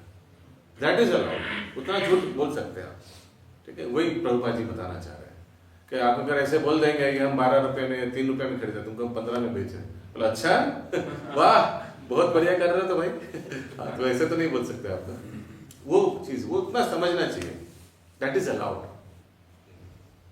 आप पूरा नेचर को चेंज कर दिया, प्लास्टिक का चीज को सोना का बोल दिया गो ये प्योर 24 कैरेट है, वो तो अनएथिकल हो गया, फ्रॉड हो गया वो। आप लॉ ऑफ द लैंड है उसको टैक्स ही नहीं देंगे, सोचा कि टैक्स देंगे नहीं, हम अलग अलग गलत नाम या फर्जी सिग्नेचर करेंगे, दैट इज नॉट अलाउड, ठीक है? तो you should understand where the line is. Okay, अगला श्लोक 49 करेक्ट। असक्त बुद्धि सर्वत्र जीतात्मा विगत स्पृह नैष्कर्म्य सिद्धिं परमं संन्यासेनाधिगच्छति। अनुवाद: जो आत्मसंयमी है तथा अनासक्त है एवं जो समस्त भौतिक भोगों की परवाह नहीं करता है, वह संन्यास के अभ्यास द्वारा कर्म फल से मुक्ति की सर्वोच्च सिद्धि अवस्था प्राप्त कर सकते हैं। फिर से एक बार अनुवाद, who can reach that stage? जो आत्मसंयमी तथा अनासक्त है एवं जो समस्त भौतिक भोगों की परवाह नहीं करता, वह संन्यास के अभ्यास द्वारा कर्म फल से मुक्ति की सर्वोच्च सिद्धि अवस्था प्राप्त कर सकते हैं। सच्चे संन्यास का अर्थ है कि मनुष्य सदा अपने को परमेश्वर का अंश मानकर ये सोचे कि उसे अपने कार्य के फल को भोगने का कोई अधिकार नहीं है। क्योंकि वह परमेश्वर का अंश है, अतएव उसके कार्य का फल परमेश्वर द्वारा भोगा जाना चाहिए। यही वास्तव में कृष्ण भावनामृत है। जैसे आप लोग को मालूम पर गोपाल कृष्ण गोस्वामी महाराज ऐसा गृहस्थ थे कि बहुत बड़ा जगह नौकरी करते थे, लेकिन अपना पूरा नौकरी पूरा सैलरी आकर श्रील प्रभुपाद को समर्पित, पूरा सैलरी आकर दे देते थे। फिर श्रील प्रभुपाद शायद कुछ महीना लिया, फिर बताने लगा तुम गृहस्थ तुम कैसे, अचानक उनको क्लिक किया, हाउ यू आर सर्वाइविंग? नहीं श्रील प्रभुपाद आपका जो, फिर श्रील प्रभुपाद वहां से नहीं तुम कुछ रख लो, श्रील प्रभुपाद उससे उठा कर देते थे उनको। तो ये वही बता रहे हैं। फिर से पढ़िए लास्ट सेंटेंस जो पढ़ा आपने, क्योंकि वे परमेश्वर का अंश है, अतएव उसके कार्य का फल परमेश्वर द्वारा भोगा जाना चाहिए। यही वास्तव में कृष्ण भावना है। उनका कार्य का फल यानी सैलरी परमेश्वर द्वारा भोगना चाहिए। मठ को दे दिया, मठ को आकर मठ अध्यक्ष को दे दे रहे हैं श्रील प्रभुपाद को, आप डिसाइड आप मठ सेवा में लगाइए, परमेश्वर द्वारा भोगा जाना चाहिए उनका कर्मों का फल। ऐसा ये पूरा सर्वोच्च स्तर का सन्यासी के बारे में बता रहे हैं। आगे, जो व्यक्ति कृष्ण भावनाव्रत में स्थित होकर कर्म करता है वही वास्तव में सन्यासी है। ऐसी मनोवृत्ति होने से मनुष्य संतुष्ट रहता है, क्योंकि वह वास्तव में भगवान के लिए कार्य कर रहा होता है। इस प्रकार वह किसी भी भौतिक वस्तु के लिए आसक्त नहीं होता। वह भगवान की सेवा से प्राप्त दिव्य सुख से परे किसी भी वस्तु में आनंद ना लेने का आदी हो जाता है। सन्यासी को पूर्व कार्यकलापों के बंधन से मुक्त माना जाता है, लेकिन जो व्यक्ति कृष्ण भावनाव्रत में होता है वह बिना संन्यास ग्रहण किए ही यह सिद्धि प्राप्त कर लेता है। ये मनोदशा योगारूढ़ या योग की सिद्ध अवस्था कहलाती है। जैसा कि तृतीय अध्याय में पुष्टि हुई है, यसत्यवाद मतिरेव स्यात्। जो व्यक्ति अपने में संतुष्ट रहता है उसे अपने कर्म से किसी प्रकार के बंधन का भय नहीं रह जाता, क्योंकि उनको मालूम है कार्य कुछ गड़बड़ होगा ही नहीं, तो परिणाम भी गड़बड़ नहीं होगा। समझ में आया? ही नोज दैट हम क्या कर्म फल होगा हमारा, क्या हम तो कुछ गलत करते ही नहीं। तो इसीलिए लास्ट सेंटेंस में बता रहा है, one is satisfied in himself has no fear of any kind of reaction of for his activity. एक भक्त का जो निष्ठापूर्वक भक्ति भजन कीर्तन कर रहा है, उसको क्या डर है? कार्यफल तो कुछ खराब नहीं होगा, हाँ, लेकिन हो सकता है कि आगे पिछले कार्य की वजह से हम कुछ अगर पनिशमेंट भोग करें, ठीक है, नो प्रॉब्लम।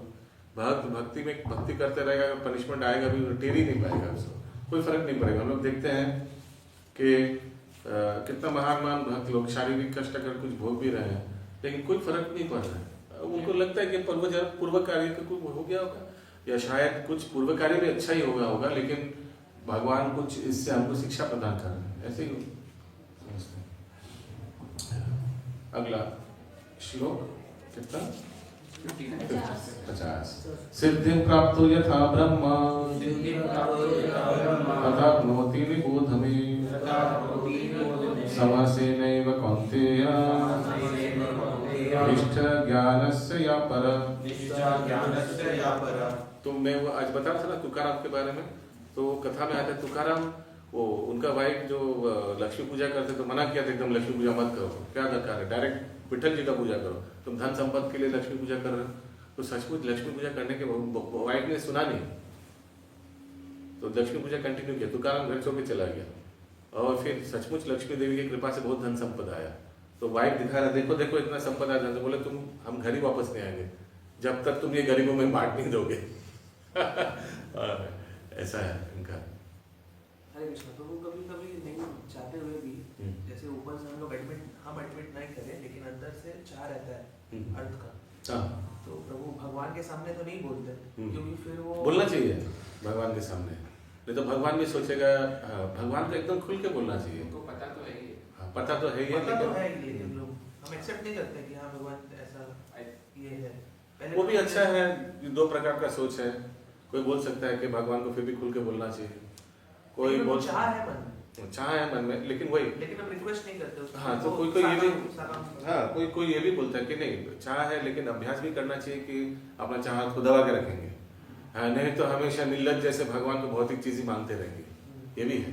और एक स्कूल ऑफ थॉट है कि जो है मन में पिता है, मांगते रहो, क्या प्रॉब्लम है, पिता है तो अपना ही है, हाँ, कहीं दूसरे से तो नहीं मांग रहे हैं। सोचिए पिता को कैसा लगेगा अगर उसका पुत्र पड़ोसी को अंकल को जाकर बोला, अंकल हमको पेंसिल बॉक्स खरीद दीजिएगा, हमको किताब खरीद दीजिएगा। पिता को कैसे लगेगा, अरे वाह, हाँ, क्या माने हमारा पुत्र, कितना लज्जा लगेगा ना कि दूसरे को जाकर या मामा चाचा को बोल रहे हैं ये खरीद दो वो खरीद दो। हमको माने पिता दे ना दे वो अलग बात है, पूछना मांगना तो पिता को ही चाहिए ना। पर वो अगर चाह है भी तो भगवान का सेवा में लगा देंगे, उसको मन में रखेंगे चाह नहीं, भौतिक चीजों का बारे में बता रहे, भौतिक अभिलाष है। भौतिक अभिलाष तो भोग करने के लिए होता है, भौतिक अभिलाष नहीं हम चाह रहे हैं सेंटर में कृष्ण को रख देंगे तो भोग नहीं होगा ना। हाँ, फिर उसको भौतिक अभिलाष क्यों बोल रहे हैं आप? सेंटर में भगवान को रखेंगे तो भौतिक अभिलाष कर रहे हैं। ये तो रॉबिन हुड जैसा हो गया, भगवान टाका दीजिए, मैं उस टाका से आप ही का सेवा करूंगा, डरिए मत, मैं आप ही को ऊपर खर्चा करूंगा। एक्चुअली यही प्लान है। हाँ, एक्चुअली यही प्लान है। ये प्लान है, तो भौतिक अभिलाष कहाँ हो गया? फिर तो खुल से बोलिए, अच्छा से बोलिए, हमारा बहुत इच्छा है, तो वैसे मत बोलिए कि टाका दो, उनको मालूम है क्या देना है। आप इच्छा को प्रकट कीजिए, तरीका का नहीं। आप बोलिए कि हमारा इच्छा है कि आपको बहुत अच्छा, देखिए आपको इधर हमारा इच्छा है कि आपको बहुत अच्छा सिंहासन में बैठा है, ठीक है, ये बोल सकते हैं, ये आपका इच्छा प्रकट कीजिए, माध्यम मत प्रकट, ये कैसा इच्छा पूर्ण होगा वो उनके ऊपर छोड़ दीजिए। आप ऐसे बोल सकते हैं हमारी इच्छा है ये बहुत अच्छा बड़ा सिंहासन, इसके लिए आपको क्या करना पड़ेगा भगवान, आपको हमारे सैलरी में हाइक करना पड़ेगा, ठीक है। आप अगर 200% करेंगे तो फिर ये हो जाएगा आपको, ऐसे नहीं, वो भगवान के ऊपर छोड़ दीजिए, भगवान दिखाएगा कैसे तरह इसको पूर्ण करना है। You express your desire but not the कैसा वे तरीका मत बताइए। यस, कहाँ है हम लोग? 50 श्लोक। श्लोक का हो गया? हाँ, श्लोक हो गया। अनुवाद हे कुंती पुत्र, जिस तरह इस सिद्धि को प्राप्त हुआ व्यक्ति परम सिद्ध अवस्था अर्थात ब्रह्म को जो सर्वोच्च ज्ञान की अवस्था है प्राप्त करता है, उसका मैं संक्षेप में तुमसे वर्णन करूंगा, उसे तुम जानो। भगवान अर्जुन को बताते हैं कि किस तरह कोई व्यक्ति केवल अपने वृत्ति पर कार्य में लगकर परम सिद्ध अवस्था को प्राप्त कर सकता है। यदि यह कार्य भगवान के लिए किया गया हो, यदि मनुष्य अपने कर्म के फल को परमेश्वर की दृष्टि के लिए ही त्याग देता है, तो उसे ब्रह्म की चरम अवस्था प्राप्त हो जाती है। यह आत्म साक्षात्कार की विधि है। ज्ञान की वास्तविक सिद्धि शुद्ध कृष्ण भावनामृत प्राप्त करने में है। इसका वर्णन अगले श्लोकों में किया गया है। बुद्ध्या विशुद्धया युक्तो धृत्यात्मानं नियम्य च शब्दादिं विषयं त्यक्त्वा रागद्वेषौ युद्धस्य च विविक्तसेवी लघ्वासी यथा वा कायमानस ध्यानयोग परा नित्यं वैराग्यं समुपाश्रित अहंकारं बलं दर्पं कामं क्रोधं परिग्रह विमुच्य निर्मम शांतो ब्रह्म भूयाय कल्पते। दिक्कत हो रहा है नीचे बैठने, तो चेयर में बैठिए ना। तो वो एक चेयर दिए तो किसी को भी नीचे दिक्कत होगा बैठने, जबरदस्ती मत बैठिए। यस प्रभु, अनुवाद। अपनी बुद्धि से शुद्ध होकर तथा धैर्य पूर्वक मन को वश में करते हुए इंद्र तृप्ति के विषयों का त्याग कर राग तथा द्वेष से मुक्त होकर जो व्यक्ति एकांत स्थान में वास करता है, जो थोड़ा खाता है, जो अपने शरीर मन तथा वाणी को वश में रखता है, जो सदैव समाधि में रहता है तथा पूर्णतः विरक्त मिथ्य अहंकार, मिथ्य शक्ति, मिथ्य गर्व, काम, क्रोध तथा भौतिक वस्तुओं के संग्रह से मुक्त होता है, जो मिथ्य स्वामित्व की भावना से रहित तथा शांत है, वह निश्चय ही आत्म साक्षात्कार के पद को प्राप्त होता है। डरी मत, इतना कुछ ऐसे ही आ जाता है, ठीक है। बोले भाई गुडनेस, आत्मा साक्षात्कार के लिए इतना कुछ चाहिए क्या? वो ऐसे ही आता है। भगवान का नाम जाप करने से, चार नियम पालन करने से, ऐसे ही ऑल दिस क्वालिटीज कम। जो मनुष्य बुद्धि द्वारा शुद्ध हो जाता है, वह अपने आप को सत्व गुण में अधिष्ठित कर लेता है। इस प्रकार वह मन को वश में करके सदैव समाधि में रहता है। तो आपको अलग से मन को वश नहीं करना पड़ता है। मन को वश करने के लिए क्या है? मंत्र, है ना? मन को त्रायते यानी उसको कंट्रोल एडमिनिस्टर करने के लिए मंत्र है। ऑटोमेटिक सब कुछ आ जाता है। आगे वह इंद्र तृप्ति के विषयों के प्रति आसक्त नहीं रहता। वह अपने कार्यों में राग तथा द्वेष से इंद्र तृप्ति विषय के लिए क्या करना पड़ता है? उसके लिए है हायर टेस्ट। वो कौन सा श्लोक है? हायर टेस्ट मिलने से लोअर टेस्ट चला जाता है ऑटोमेटिकली। विषय निवर्तन्ते निराहारस्य रसोवर्ज्य वसुप्यस्य परम दृष्ट्वा निवर्तते। सो हायर टेस्ट जब दिया जाता है ऑटोमेटिक, एक एक चीज का ऑटोमेटिक कैसे हो जाता है? जब करेगा मन कंट्रोल में आ जाएगा। हायर टेस्ट पाइएगा, लोअर टेस्ट ऑटोमेटिक चला जाएगा। सिगरेट, बीड़ी, तंबाकू ऐसे ही छूट जाएगा, है ना? कितना लोग भक्ति में आने के बाद कितना प्रयास किया है। कोई स्मोकर था, छोड़ने का बहुत प्रयास किया है डॉक्टर के पास। बिकॉज हर एक जो नेगेटिव कार्य हम लोग करते हैं ना भक्ति में आने का, उसका एक फील बैड फैक्टर होता है। जो शराबी या शराब पीने में अच्छा लगता है, लेकिन कहीं ना कहीं हृदय में ये भी उनको मालूम है कि मेरा लिवर खती हो रहा है। हाँ, गिल्ट कॉन्शियस रहता है। जो स्मोकिंग कर उसको मालूम है धुआं अंदर भेज रहा हूँ, फेफड़े का क्या हो रहा होगा, वो उनको मालूम है, लेकिन वो वश में आ गया ना, उसी छोड़ नहीं पा रहा है। लेकिन वही व्यक्ति कितना सरलता से सब कुछ छोड़ जाता है। चाय कब के बाद कब, हाँ ऐसे करके चाय पी रहे जैसे व्यक्ति दवाई जैसे बने एकदम निष्ठापूर्वक लेते हैं वैसे। हाँ, लेकिन आप लोग में भी हो सकता है कि कोई ऐसा होगा, कोई चाय भाई 40 कप 30 कप, हाँ तो कैसे छूट गया पता ही नहीं चला, है ना। उनको याद भी तो नहीं रहता चाय का, जैसे ठंडा में कभी बोलते कैसे रहते हैं हम लोग बिना चाय का रहे ठंडा में, उनको तो याद भी नहीं रहता है कि चाय पीना है। तो भगवान हेल्प करते हैं। हाँ, तो देखिए ये सब ऑटोमेटिक हो रहा है, ये विषय भोग का वासना ऑटोमेटिक चला जाता है। आज बने कुछ आर्टिफिशियली स्पेसिफिकली कुछ नहीं करना पड़ता। हमको अभी भी याद हो, देखिएगा सुबह सुबह जब रात 2-3 बजे ठंड में ट्रेन में आप सफर कर रहे हैं, मैं देखा एक माँ बच्चा को उठाए, बाबा बाबा उठ उठ उठ उठ। हाँ, हम सोचे कुछ जरूर कुछ होगा, कुछ स्पेशल कुछ है। चाय से बाबा चाटा खेने, बाबा चाटा गरम गरम खेने। यस, आगे। वह इंद्र तृप्ति के विषयों के प्रति आसक्त नहीं रहता और अपने कार्यों में राग तथा द्वेष से मुक्त होता है। ऐसा विरक्त व्यक्ति स्वभावतः एकांत स्थान में रहना पसंद करता है। वह आवश्यकता से अधिक खाता नहीं है और शरीर तथा मन की गतिविधियों पर नियंत्रण रखता है। वह मिथ्य अहंकार से रहित होता है क्योंकि वह अपने को शरीर नहीं समझता, ना ही वह अनेक भौतिक वस्तुएं स्वीकार करके शरीर को स्थूल तथा बलवान बनाने की इच्छा रखता है। यहाँ एक चीज तो आप लोग को थोड़ा गड़बड़ लग सकते है, एकांत स्थान में ये बाकी सब ठीक है, एकांत स्थान में क्यों, यानी यहाँ एकांत का मतलब है वो जड़ जगत। देखिएगा जो भक्त है, अगर पूरा परिवार भक्त है तो वो अपना लिए कुछ जगह बना लेता है अलग से। देखा आपने ना, कुछ कॉर्नर, कुछ घर का कुछ कॉर्नर, कुछ बरांडा, कहीं वो ढूंढ लेगा अपना, उसको एकांत बता रहे, यानी जड़ जगत से थोड़ा दूर। लेकिन भक्तों के संगत में तो सबके साथ मिलमिल के रहेगा, ठीक है। क्योंकि वह देह आत्मा बुद्धि से रहित होता है, अतएव वह मिथ्य गर्व नहीं करता। भगवत कृपा से उसे जितना कुछ प्राप्त हो जाता है उसी से वह संतुष्ट रहता है और इंद्र तृप्ति ना होने पर भी कभी क्रुद्ध नहीं होता। इसको भी ना अगर हम लोग 1 2 3 4 करके ये श्लोक को करें, याद है जैसे हम लोग ने किया था 26 गुण, तो उसको भी हम लोग ब्रैकेट कर सकते हैं, कहाँ से कहाँ, क्या तात्पर्य में कहाँ से बोल रहे हैं, किस गुण के लिए। समझ में आ रहा है मैं क्या बोल रहा हूँ? आगे। ना ही वह इंद्रिय विषयों को प्राप्त करने के लिए प्रयास करता है। इस प्रकार जब वह मिथ्य अहंकार से पूर्णतः मुक्त हो जाता है तो वह समस्त भौतिक वस्तुओं से विरक्त बन जाता है, और यही ब्रह्म की आत्म साक्षात्कार अवस्था है। यह ब्रह्मभूत अवस्था कहलाती है।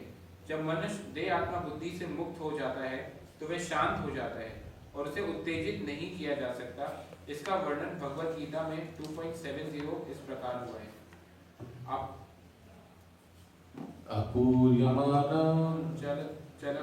अचला प्रतिष्ठम समुद्रमापं प्रविशन्ति यत्र तदत्व कामाय प्रविशन्ति सर्वे सा शान्तिमप्तो न विना कामकामी।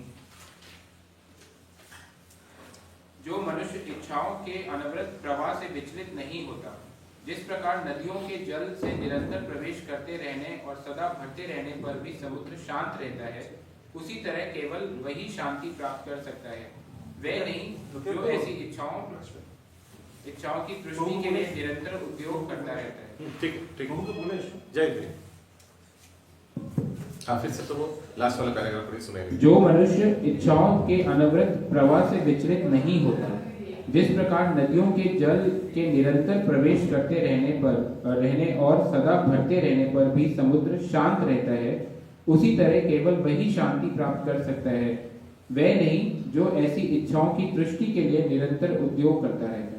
हाँ, सोचिए आप ऑफिस में हैं, इधर उधर क्या सब चल रहा है ऑफिस में, लेकिन आप शांति से बैठ के अपना काम कर रहे हैं। आपको मालूम है ये तो करना ही पड़ेगा क्योंकि टका का दरकार है, लेकिन आसपास क्या चल रहा है, पॉलिटिक्स चल रहा है, यहाँ ये चल रहा है, वो चल रहा है, वही बन रहा है, कुछ लेना देना नहीं।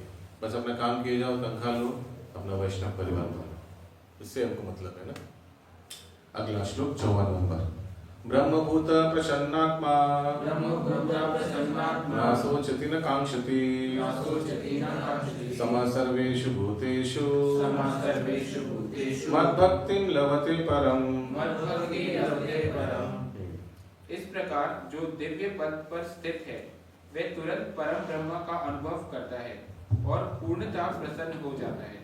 वह ना तो कभी शोक करता है, ना किसी वस्तु की कामना करता है।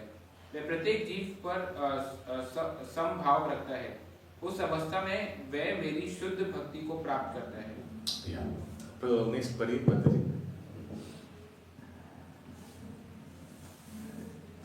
तात्पर्य, निर्विशेषवादी के लिए ब्रह्मभूत अवस्था प्राप्त करना अर्थात ब्रह्मा से तदाकार होना परम लक्ष्य होता है, लेकिन साकारवादी शुद्ध भक्त को इससे भी आगे चलकर शुद्ध भक्ति में प्रवृत्त होना होता है।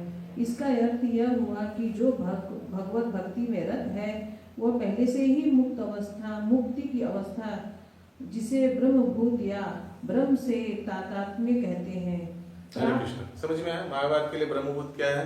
भगवान में विलीन हो जाना, छोटा ब्रह्मा, हम ही भगवान हो जाएंगे, वही ब्रह्मभूत है, वही जीवन का उद्देश्य है, वही जीवन का परिपूर्णता है, वही सक्सेस है जीवन का उनके लोग के लिए। हम लोग के लिए क्या है? डेस्टिनेशन क्या? ऑलरेडी व्यक्ति भक्ति आप लोग जो हिंदी में भक्ति लिखा है ना, मालूम है इंग्लिश में क्या लिखा है उसके लिए? भक्ति का इंग्लिश सिनोनिम प्रभुपाद ने क्या दिया है मालूम है किसी को? Devotional service. कोई बोल सकता है ये तो वर्ड टू वर्ड नहीं हुआ, भक्ति माने डिवोशन, डिवोशनल, ये सर्विस वर्ड क्यों ऐड किया गया है? क्योंकि सर्विस बिना भक्ति नहीं है। तो इसीलिए भक्त के लिए ब्रह्मभूत स्टेज क्या है? भगवान की सेवा में लग रहना। वही कोई अगर माला सेवा कर रहा है, किचन सेवा कर रहा है, भगवान का कोई भोग आरती जो भी कुछ कर रहा है, वही भक्ति है। भगवान का नाम जाप कर रहा है, वही ब्रह्मभूत स्टेज है। न सुख करता है, न किसी वस्तु की कामना करता है, न सोच के करना चाहिए। यस, लास्ट ये दांत वाला एक उदाहरण है, वो थोड़ा पढ़ लीजिए। जो दांत तोड़ना जैसा है, वो सांप का दांत, देखिए इसी तात्पर्य में लास्ट वाला है। लास्ट 3-4 सेंटेंस, पैराग्राफ तो बहुत लंबा है। लास्ट लेकिन से पढ़ूं,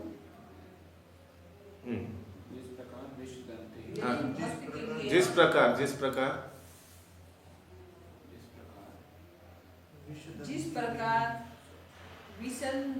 विसदंत विहीन सर्व से कोई भय नहीं रहता, उसी प्रकार स्वतः इंद्रिया को कोई भय नहीं रह जाता। इस संसार उस व्यक्ति के लिए दुखमय है जो भौतिकता से ग्रस्त है, लेकिन भक्त के लिए समग्र जगत वैकुंठ तुल्य है। इस ब्रह्मांड का महान से महानतम पुरुष भी भक्त के तो उसके लिए वैकुंठ तुल्य है। उसका दांत ऑलरेडी तोड़ चुका है, उसका इंद्रिय ऑलरेडी निष्क्रिय हो चुका है। इसीलिए अभी कोई नॉनवेज रेस्टोरेंट के आसपास जाना या कोई सिगरेट स्मोकिंग वाले के आसपास जाने में कोई प्रॉब्लम नहीं पड़ता है। वही व्यक्ति जो आगे चाय का लिए अभी भी अगर चाय का स्मेल अंदर घुस गया तो कोई प्रॉब्लम नहीं होता है, क्योंकि उनका ऑलरेडी वो विषैला दांत तोड़ दिया है। जो सांप का जो 20 वाला दांत होता है ना, वो निकाल दिया गया है। इसीलिए देखिएगा जो स्नेक चार्मर है, सपुरे जो है ना, वो उसी के लेकर खिलाते हैं, उसका खिला दिखा रहे हैं, क्योंकि उसका दांत ऑलरेडी कुछ उससे डर नहीं है ना। तो उसी तरह भक्त लोग को भी अपने इंद्रियों से डर नहीं है। लेकिन इसीलिए मैं उसको रोका, इसीलिए इसको प्रभुपाद बताते थे कि प्रभुपाद को कोई प्रभुपाद प्रवचन, हमको सबसे ज्यादा डर क्या है? प्रभुपाद बताया हमको सबसे ज्यादा डर है कि हमारे भक्त माया से डरते नहीं है। प्रभुपाद बताते हैं कि माया से डरना चाहिए, अपने आप को माया से लड़काना नहीं चाहिए। कि प्रभुपाद को कौन बोला हम अभी वो नाइट क्लब में जाएंगे, वहां जाकर प्रचार करेंगे? प्रभुपाद बोला एकदम मना किया, नहीं एकदम नहीं, लास्ट में तुमको मिलेगा नहीं, तुमको भी परिवर्तन हो जाएगा, देखेगा। उतना भी साहस नहीं, हीरोगिरी नहीं करना चाहिए। तो ये माया से डरना चाहिए। अगला श्लोक 55 नंबर। भक्त्या माम अभिजानाति यावनश्चास्मि तत्वतः ततो मां तत्त्वतो ज्ञात्वा विशते तदनन्तरम्। वेरी इंपॉर्टेंट श्लोक।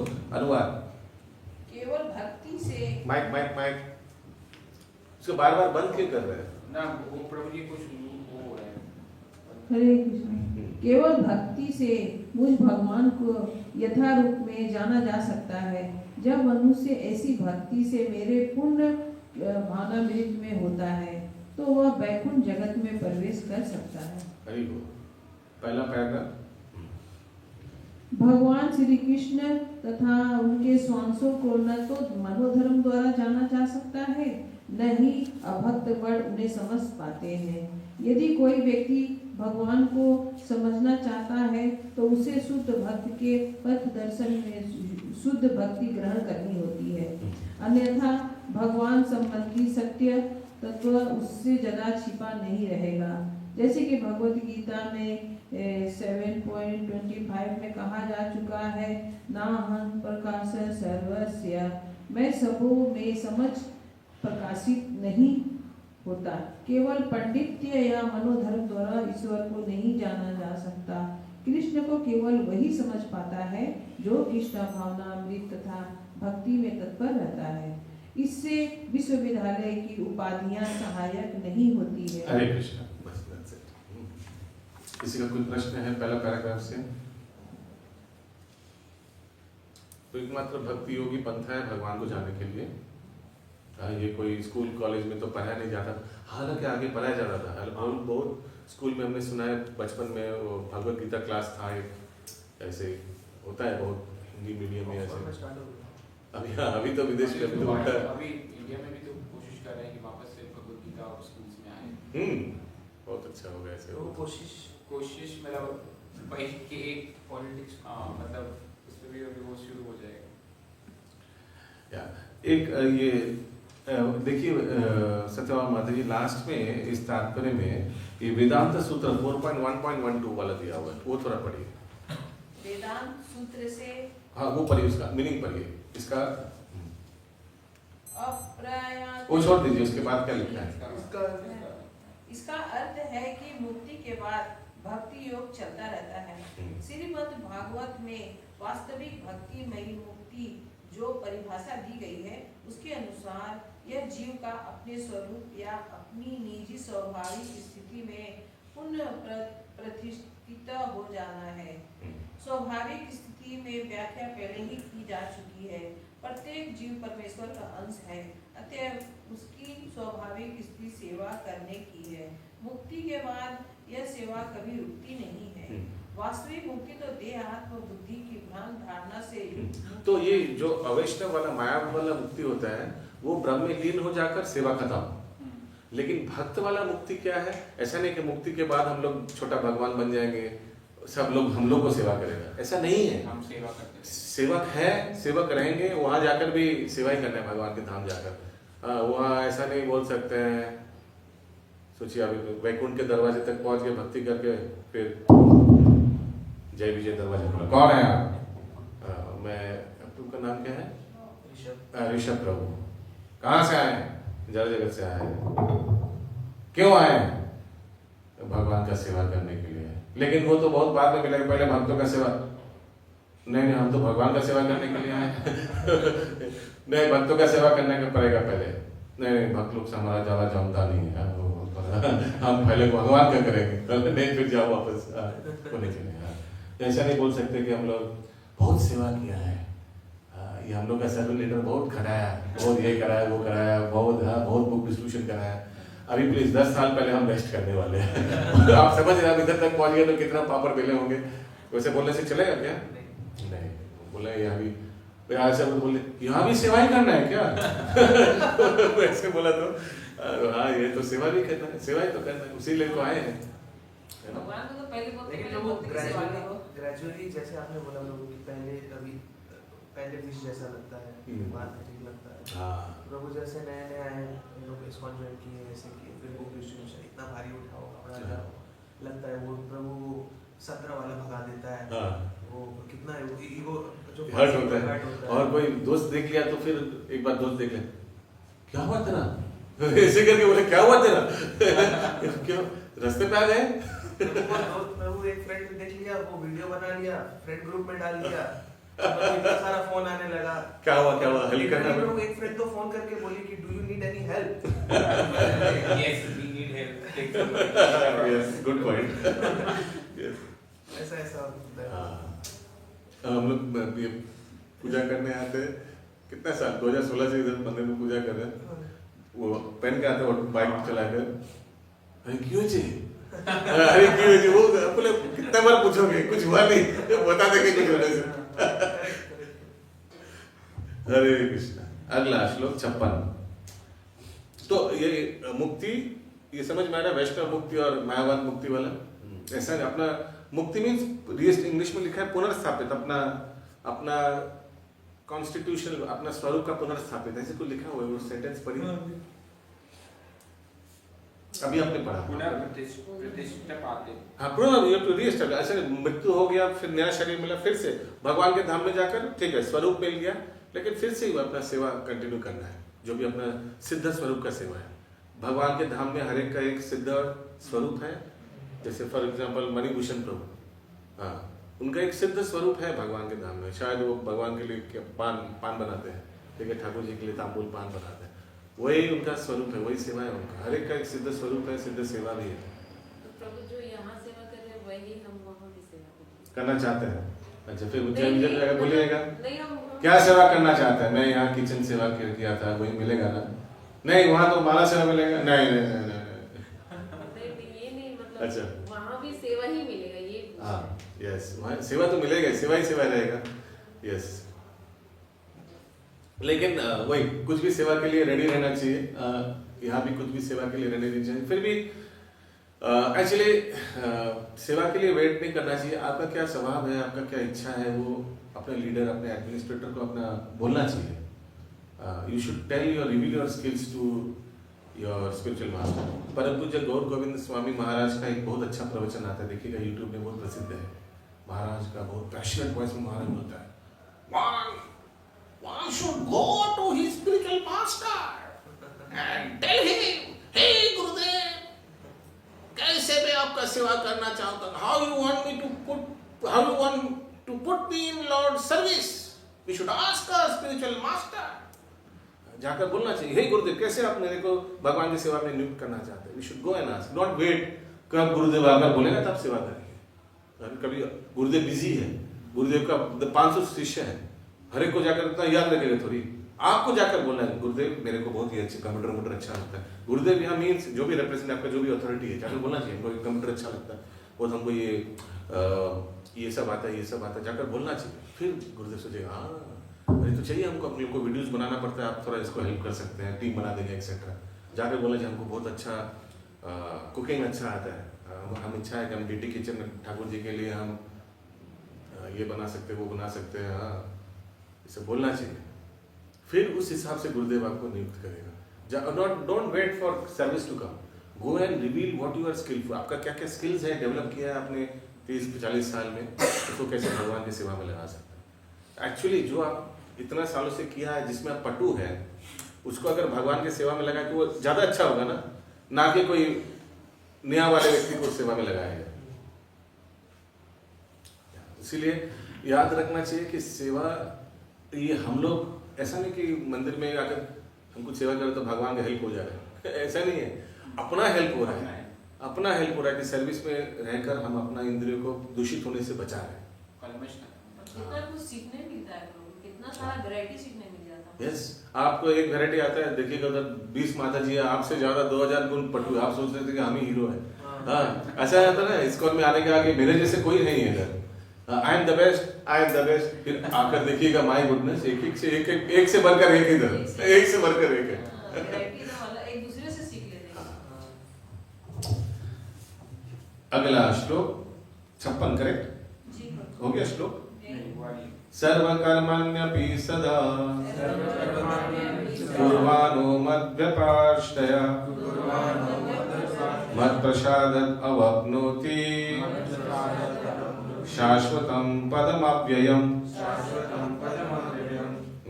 मेरा शुद्ध भक्त मेरे संरक्षण में समस्त कार्यों में संलग्न रह करके भी मेरी कृपा से नित्य तथा अविनाशी धाम को प्राप्त होता है। हरि बोल। अंडर माय प्रोटेक्शन, तात्पर्य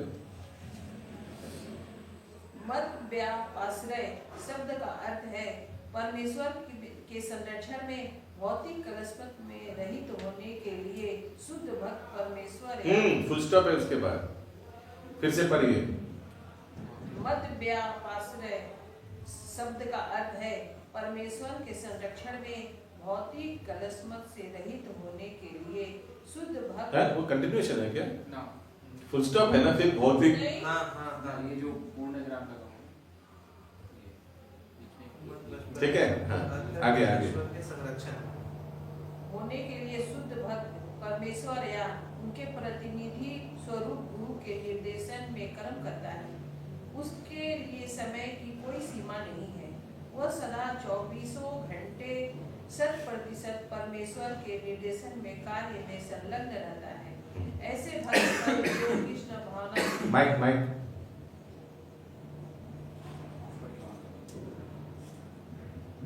ऐसे भक्त जो कृष्ण भावनामृत में रत रहता है, भगवान अत्यधिक दयालु होते हैं। वह समस्त कठिनाइयों के बावजूद अंतर्गोत्वा दिव्य धाम या कृष्ण लोक को प्राप्त करता है। वहाँ उसका प्रवेश सुनिश्चित रहता है, इसमें कोई संशय नहीं है। उस परम धाम में कोई परिवर्तन नहीं होता। यहाँ प्रत्येक वस्तु शाश्वत है, अनिश्वर तथा ज्ञानमय होती है। ये भगवान बता रहे हैं, लेकिन भक्त इसके लिए एक्चुअली भगवान का सेवा नहीं करते और भगवान के धाम जाना है, इसीलिए भगवान का धाम ये है वो है। एक्चुअली स्वर्ग अपवर्ग नरक ईशु अपितुल्य दर्शन है। भगवान भक्त को जहाँ भी भेजेंगे प्रचार के लिए, सेवा के लिए, भक्त रेडी हो जाते हैं भगवान के। तो अपने आप को लकी समझता है, भगवान ने मुझे चुना। हाँ, श्रील प्रभुपाद को एक भक्त ने पूछा था, Prabhupada where will you be next life? तो प्रभुपाद ने क्या जवाब दिया था? Hellish planets. प्रभुपाद बोले थे हेलिश प्लैनेट्स में जाएंगे। हाँ, लेकिन क्या लग रहा है आप लोगों को, वहाँ जाकर प्रभुपाद क्या अपना पनिशमेंट भोग करवाएंगे? वो नहीं। क्यों जाएंगे वहाँ? प्रचार करने के लिए। हेलिश प्लैनेट्स कहीं भी भेजे, प्रभुपाद को कोई फर्क नहीं पड़ता। प्रभुपाद के लिए अमेरिका जाने के लिए जैसे आजकल होता है अमेरिका जाएंगे वैसे था क्या प्रभुपाद के लिए? No, not at all. बहुत अच्छे थे प्रभुपाद राधा दामोदर मंदिर में। एक साधु के लिए क्या हो सकता है? राधा दामोदर मंदिर में महाप्रसाद आ रहे, अलग रूम मिल गया, कमरा मिल गया और क्या हो सकता है? और वो भी कमरे में खिड़की है जिससे आप रूप गोस्वामी जीव गोस्वामी का समाधि दर्शन कर सकते हैं। आइडियल एक 70 साल के बुजुर्ग वैष्णव के लिए और क्या चाहिए? लेकिन he was ready to go to Bowery. America जाकर जहाँ 4 नियमों का हर एक गली में उल्लंघन होता है, उस सबसे जघन्य समाज में भी जाकर श्रील प्रभुपाद सबको वैष्णव बना लिया। यह है वैष्णवों का गुण। वैष्णवों का गुण क्या होता है? जितना चंदन जैसा होता है, जितना उसको मारिएगा, जितना चंदन वृक्ष को जितना मारिएगा क्या होगा? सुगंधी में निकलेगा, है ना? सुगंधी निकलेगा। वैष्णव को जितना भी नेगेटिव सिचुएशन में डालिए ना, कुछ नहीं होगा। नेगेटिव सिचुएशन को बदल देगा, उस परिस्थिति को बदल देगा, उसको पॉजिटिव सिचुएशन बना देगा। ये है वैष्णव का गुण। जब जेल में सब ये हरिनाम वाले को रशिया में लॉकअप में रख दिया था, तो उन लोग ने वो रशिया का जेल में जब करते करते बाकी को भी हरिनाम श्रवण करवा दिया था ना। अगला श्लोक कितना? 57। चेतसा सर्व कर्माणि मयि संन्यास्य मत्परम् बुद्धि योगम उपाश्रित्य मच्चित्ता सततं भव। नेक्स्ट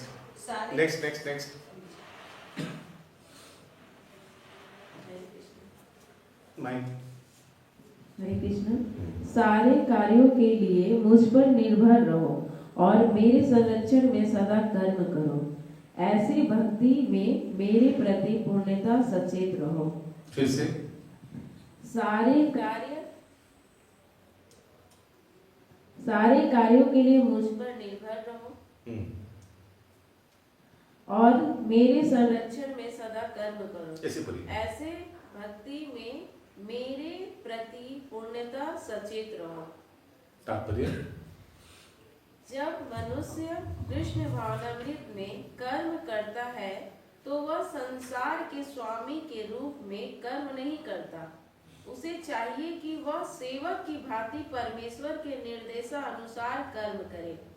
सेवक को स्वतंत्रता नहीं रहती, वह केवल अपने स्वामी के आदेश पर कार्य करता है। उस पर लाभ हानि का कोई प्रभाव नहीं पड़ता। वह भगवान के आदेशानुसार अपने कर्तव्य का सच्चे दिल से पालन करता है। अब कोई यह तर्क दे सकता है कि अर्जुन कृष्ण के व्यक्तिगत निर्देशानुसार कार्य कर रहा था, लेकिन जब कृष्ण उपस्थित न हो तो कोई किस तरह कार्य करे? यदि कोई इस पुस्तक में दिए गए कृष्ण के निर्देश के अनुसार तथा कृष्ण के प्रतिनिधि के मार्गदर्शन में कार्य करता है तो उसका फल वैसा ही होगा। इस श्लोक में मतपरा शब्द अत्यंत महत्वपूर्ण है। एक सेकंड, हम लोग प्रभु 57 श्लोक में है। अच्छा, आप निकल लेंगे? ठीक, थैंक यू। यस, कंटिन्यू माता जी। यह सूचित करता है कि मनुष्य जीवन में कृष्ण को प्रसन्न करने के लिए कृष्ण भावना भावित होकर कार्य करने के अतिरिक्त अन्य कोई लक्ष्य नहीं होता। जब वह इस प्रकार कार्य कर रहा हो तो उसे केवल कृष्ण का ही चिंतन इस प्रकार से करना चाहिए। कृष्ण ने मुझे इस विशेष कार्य को पूरा करने के लिए नियुक्त किया है और इस तरह कार्य करते हुए उसे स्वाभाविक रूप से कृष्ण का चिंतन हो आता है। यही पूर्ण कृष्ण भावनामृत है। किंतु यह ध्यान रहे कि मन मना कर्म करके उसका फल परमेश्वर को अर्पित न किया जाए। इस प्रकार का कार्य कृष्ण भावनामृत की भक्ति में नहीं आता। मनुष्य को चाहिए कि कृष्ण के आदेशानुसार कर्म करे। यह अत्यंत महत्वपूर्ण बात है। कृष्ण का यह आदेश गुरु परंपरा द्वारा प्रमाणिक गुरु से प्राप्त होता है। अतएव गुरु के आदेश को जीवन का मूल कर्तव्य समझना चाहिए।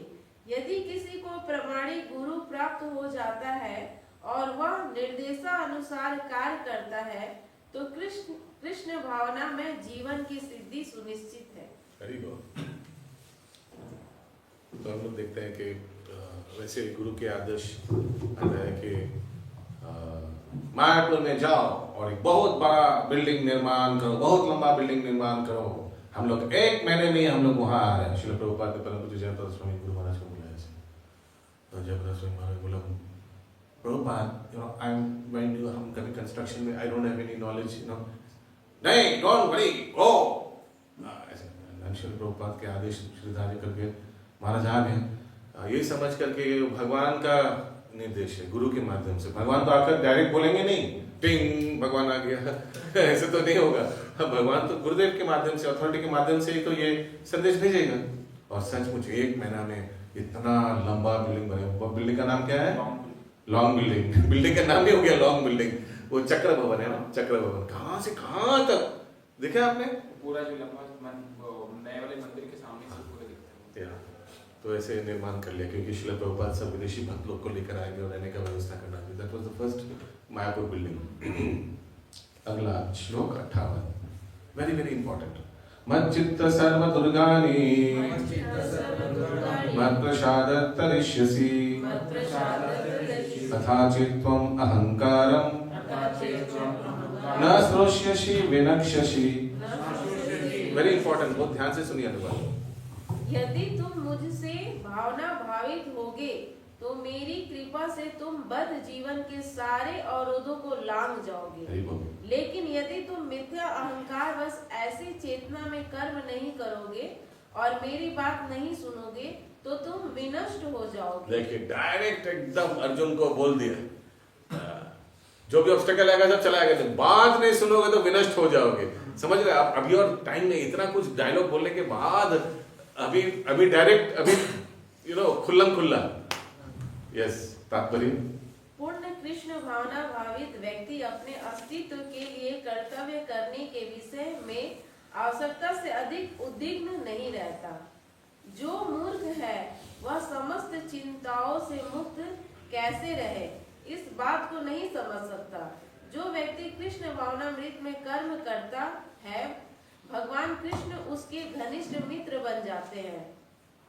वे सदैव अपने मित्र की सुविधा का ध्यान रखते हैं और जो मित्र 24 घंटे उन्हें प्रसन्न करने के लिए निष्ठा पूर्वक कार्य में लगा रहता है, वे उसको आत्मदान कर देते हैं। अतएव किसी को देहात्म जैसे हम लोग देखते हैं पूरा आत्मदान कर लेते हैं। भगवान का जो कार्य में लगा रहता है, कौन था वो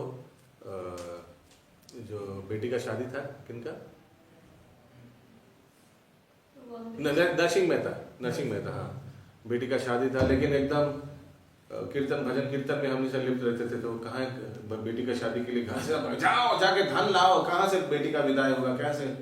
हाँ ठीक है घर से निकल गया धन संग्रह करने के लिए, भूल ही गया कहीं भागवत सप्ताह चल रहा था, वो वहाँ बैठ गया गांव के बाहर भागवत सप्ताह। तो फिर 7 दिन चला गया वही भागवत सप्ताह करते, अचानक भागवत सप्ताह खत्म हुआ, उनको याद आया अरे बेटी का शादी तो हो गया, अभी वापस जाएगा तो पिटाई मिलने वाला है। तो फिर भी ठीक है जहाँ साहस करके वापस जाते हैं। वापस जाते तो गांव में घुसते हैं तो अरे गोसाई बहुत बढ़िया आपने अपना बेटी की शादी दिया, क्या खिलाया, उफ। सोच रहे कि सब तो हमको प्रयास कर रहे हैं, सामने वाला भी बोल रहे अरे गोसाई क्या शादी, ऐसा शादी याद रहेगा, लोग सारा गांव वाले याद करेगा अपन। तो सोचा अरे क्या हो रहा है, ये कुछ गड़बड़ हो गया क्या सब ऐसे बोल रहे हैं। फिर अंदर जाकर देखा क्या सब उनको परिवार वाले बहुत प्रशंसा कर रहे, बहुत खर्चा किया, बहुत आपने परिश्रम किया। फिर बाद में पता चला उन्होंने वहाँ था और बहुत अच्छा से शादी निभाया। तो फिर भगवान को वो नरसिंह मेहता को समझ में आ गया, भगवान खुद ये हमने एक प्रवचन में भी सुना कि अगर हम लोग जब के समय कभी कभी होता है ना कि हम लोग लिख रखते हैं कि क्या क्या to do list pen paper में, क्योंकि जब के समय सब याद आता है क्या करना चाहिए ये होता है ना। तो कोई भक्त बता रहे थे, एक्चुअली प्रेम स्वरूप प्रभु का क्लास में प्रेम स्वरूप प्रभु बता रहे थे कि उस समय अगर ये सब क्या क्या टू डू लिस्ट ये सब ना करके अगर हम लोग जब करें तो जो टू डू लिस्ट है ना वो भगवान खुद ये सब टू डू लिस्ट को डू कर देगा। हरी हरी बोल। तो इसीलिए वो सब सोचना नहीं चाहिए टू डू क्या क्या, हाँ वो उस समय उस सबका ध्यान मत दीजिए उस समय। इसीलिए बोला ना कुछ अगर आप कहीं घर में घूमते घूमते जब कीजिएगा तो दिखेगा ये थोड़ा मैला है तो साफ करना पड़ेगा। एक काम करते पर दाहिने हाथ से जब बाएं हाथ से कटका तो ऐसे करके पोछा लगा के हरे कृष्णा ऐसे ऐसे करके। हाँ तो इसीलिए कुछ देखिए मत, इसीलिए मैंने बोला ना घूमिए दीवार को देखिए 16 माला जब कीजिए, दीवार को देख कर देखिए क्या क्वालिटी जब हुआ। कभी एक दिन कर लिया ना आप या कल कर लिया ना याद रखिएगा, बैठिए एंड स्टार्ट टू फिनिश। मैं 16 माला भी करने वाला हूँ, उसके बाद ही उठूंगा। ये प्रण लेकर बैठिए, 16 माला देखिएगा ऐसे ऐसे हो जाएगा। क्वालिटी देखिएगा क्या हुआ, मक्खन जैसा क्वालिटी होगा और आपको जो बोला मैंने तृप्ति होगा करके, यू विल फील सेटिस्फाइड। सचमुच बहुत दिन बाद आज 16 माला अच्छा हुआ ऐसे लगेगा।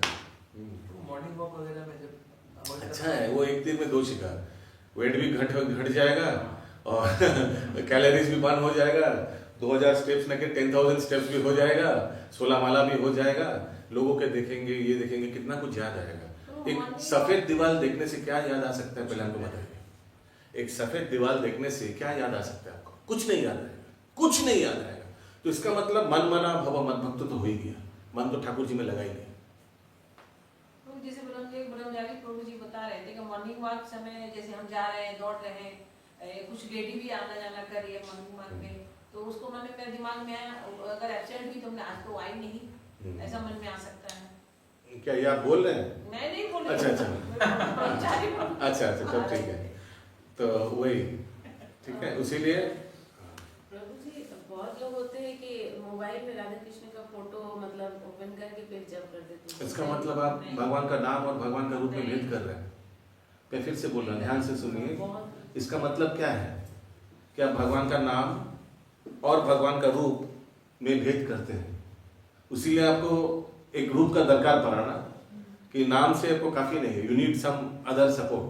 भगवान का रूप का भी आश्रय लिया आपने, भगवान का नाम में सब कुछ है। नाम नामकारी बहुधा सर्वशक्ति। प्रभु जी जैसे जब करते समय वो रूप मन में चल रहा है तो ठीक है, वो चल रहा है मन में, क्या कर सकते हैं। लेकिन याद रखिएगा वो नाम रूप भगवान का नाम। इसीलिए हरिदास ठाकुर क्या करते थे, आप देखे होंगे मायापुर मंदिर में भी है, वो दीवार में लिख देते थे हरे कृष्णा, दो वर्ड करके, हरे कृष्ण कृष्ण कृष्ण हरे राम राम राम। दीवार में लिख रहे थे, उसको देखते थे। वही नाम रूप है, वही नाम भगवान, वही नाम प्रभु है। ये दो करके वर्ड करके लिखते थे हरिदास ठाकुर दीवार में। आप देखे होंगे मायापुर में भी ऐसा है, देखे होंगे पंचतत्व के साइड में है शायद। सामने बैठ के जब देखिए वही देखिए, वही भगवान को देखिए, वही भगवान है। नाम ईश्वर। अभी हम देखा, हम लोग कहाँ गए थे, हाँ मोती झील में भी वैसे ही बनाया। मोती झील मंदिर में भी देखिए गौरनीता है, ऐसे बंगाली में लिखा है या इंग्लिश में, इस साइड बंगाली में ऐसे लिखा हुआ है कि बैठ के भगवान का नाम वही कहीं लिख लीजिए ना, प्रिंट आउट ले लीजिए, दीवार में लिख लीजिए, वही देखिए 16 माला जब हो जाएगा, बहुत अच्छा होगा। हरे कृष्ण कृष्ण कृष्ण हरे हरे, हरे राम राम राम हरे हरे। फिर से हरे कृष्ण मतलब नाम में भगवान में कोई अंतर नहीं है। और कुछ नहीं चाहिए, देखो don't need to see anything else. हां, कंटिन्यू प्लीज। अतएव किसी को देहात्म बुद्धि के मिथ्या अहंकार में नहीं बह जाना चाहिए। उसे झूठे ही यह नहीं सोचना चाहिए कि वह प्रकृति के नियमों से स्वतंत्र है या कर्म करने के लिए मुक्त है। वह पहले से कठोर भौतिक नियमों के अधीन है, लेकिन जैसे ही वह कृष्ण भावना भावित होकर कर्म करता है तो वह भौतिक दुश्चिंताओं से मुक्त हो जाता है। मनुष्य को यह भली भांति जान लेना चाहिए कि जो कृष्ण भावना मृत में सक्रिय नहीं है वह जन्म मृत्यु रूपी सागर की भंवर में पड़कर अपना विनाश कर रहा है।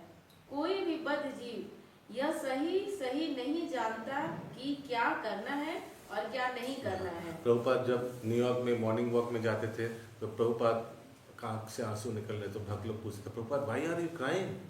बोले देखो ये सब भौतिकवादी, इतना बड़ा देश में ये सब व्यक्ति कितना सूट बूट पहन के सब कितना भौतिक कार्य करने के लिए इतना प्रोत्साहन से जा रहे हैं, लेकिन इन लोग का गति क्या होगा? इन लोग का गति के बारे में सोच करके मेरा आंसू आ रहा है। ऐसे प्रभुपाद बोलते थे कि हवे न दे, कैसे इन लोग उद्धार होगा। यस। लेकिन जो व्यक्ति कृष्ण भावना भावित होकर कर्म अंतर से करता है वह कर्म करने के लिए मुक्त है, क्योंकि प्रत्येक किया हुआ कर्म कृष्ण द्वारा प्रेरित तथा गुरु द्वारा पुष्ट होता है। हाँ, तो वो कभी कर्म बंधन में फंसेगा नहीं। जैसे मैं उस दिन बताया था ना, हर एक कार्य करिए एक तो गांठ, और एक करिए और एक गांठ, और एक करिए और एक गांठ, और एक करिए, क्योंकि कर्म या तो वो पुण्य कर्म होगा या पाप कर्म होगा या कोई ऑक्यूपेशनल ड्यूटी होगा, नैमित्तिक कार्य होगा, हर एक चीज में गांठ होगा और एक गांठ और भक्ति करिएगा तो क्या होगा? एक गांठ खोला, एक और एक मंत्र किया और एक गांठ खोला और एक हरिनाम और एक गांठ खोला, ऐसे ऐसे करके आस्ते आस्ते मुक्त करेगा। जैसे बद्ध कर्म यहाँ पे बद्ध नहीं करता है, जो कर्म अंतर से करता है इसका क्या मतलब है? हाँ, फिर से एक बार पढ़िए यहाँ सेंटेंस। पे मतलब लेकिन जो व्यक्ति कृष्ण भावना भावित होकर कर्म अंतर से करता है, अंतर से करता है, हृदय से करता है, एकदम मन से करता है, दिल से करता है। हाँ, ठीक है। आगे। वह कर्म करने के लिए मुक्त है, क्योंकि प्रत्येक किया हुआ कर्म कृष्ण द्वारा प्रेरित तथा गुरु द्वारा पुष्ट होता है। तो उसका कोई बंधन नहीं होता है, उस कर्म का कोई बंधन नहीं होता है। आगे हो गया ना? यही रखते हैं। श्रीमद् भागवतम की भगवद गीता की जय, समवेत गौर भक्त वृंद की जय, श्री प्रभुपाद की जय। हम लोग अभी 2 मिनट थोड़ा मेमोरी श्लोक पाठ कर लेंगे। तो कृपया 25 दिसंबर का वो वर्ड फाइल खोलिए तुरंत। हम लोग अगला 20 सेकंड में स्टार्ट करने वाले हैं।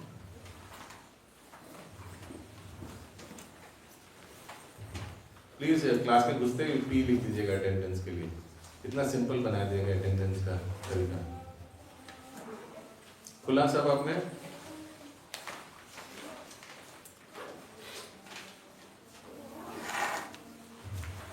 सब एक साथ रिसेंट करिए। सब मोबाइल निकाले। हाँ, वेरी गुड, प्रिंट आउट निकालिए, वेरी नाइस। ओके, सब बोलिए। भगवद गीता 13.22 पुरुषं प्रकृतिस्थो हि भूयते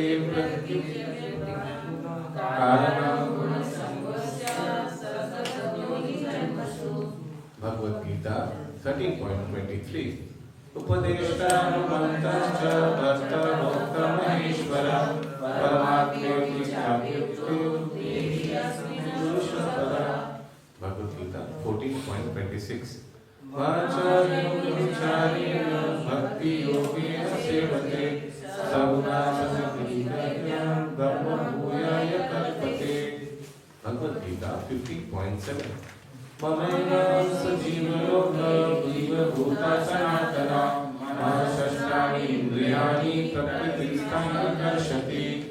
भगवद गीता 15.15 सर्वस्याहं निविष्टो मत्तास्त्रियामपोहनं च वेदेषु सर्वेऽहमेव वेदो वेदान्तकृतेर्वेदेव चाहम्।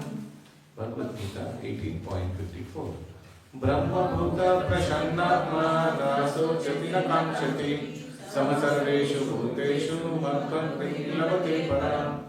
भगवद गीता 18.55। भक्त्यामां विजानाति यवाचस्ति न स्वतः ततो भगवद गीता 18.65।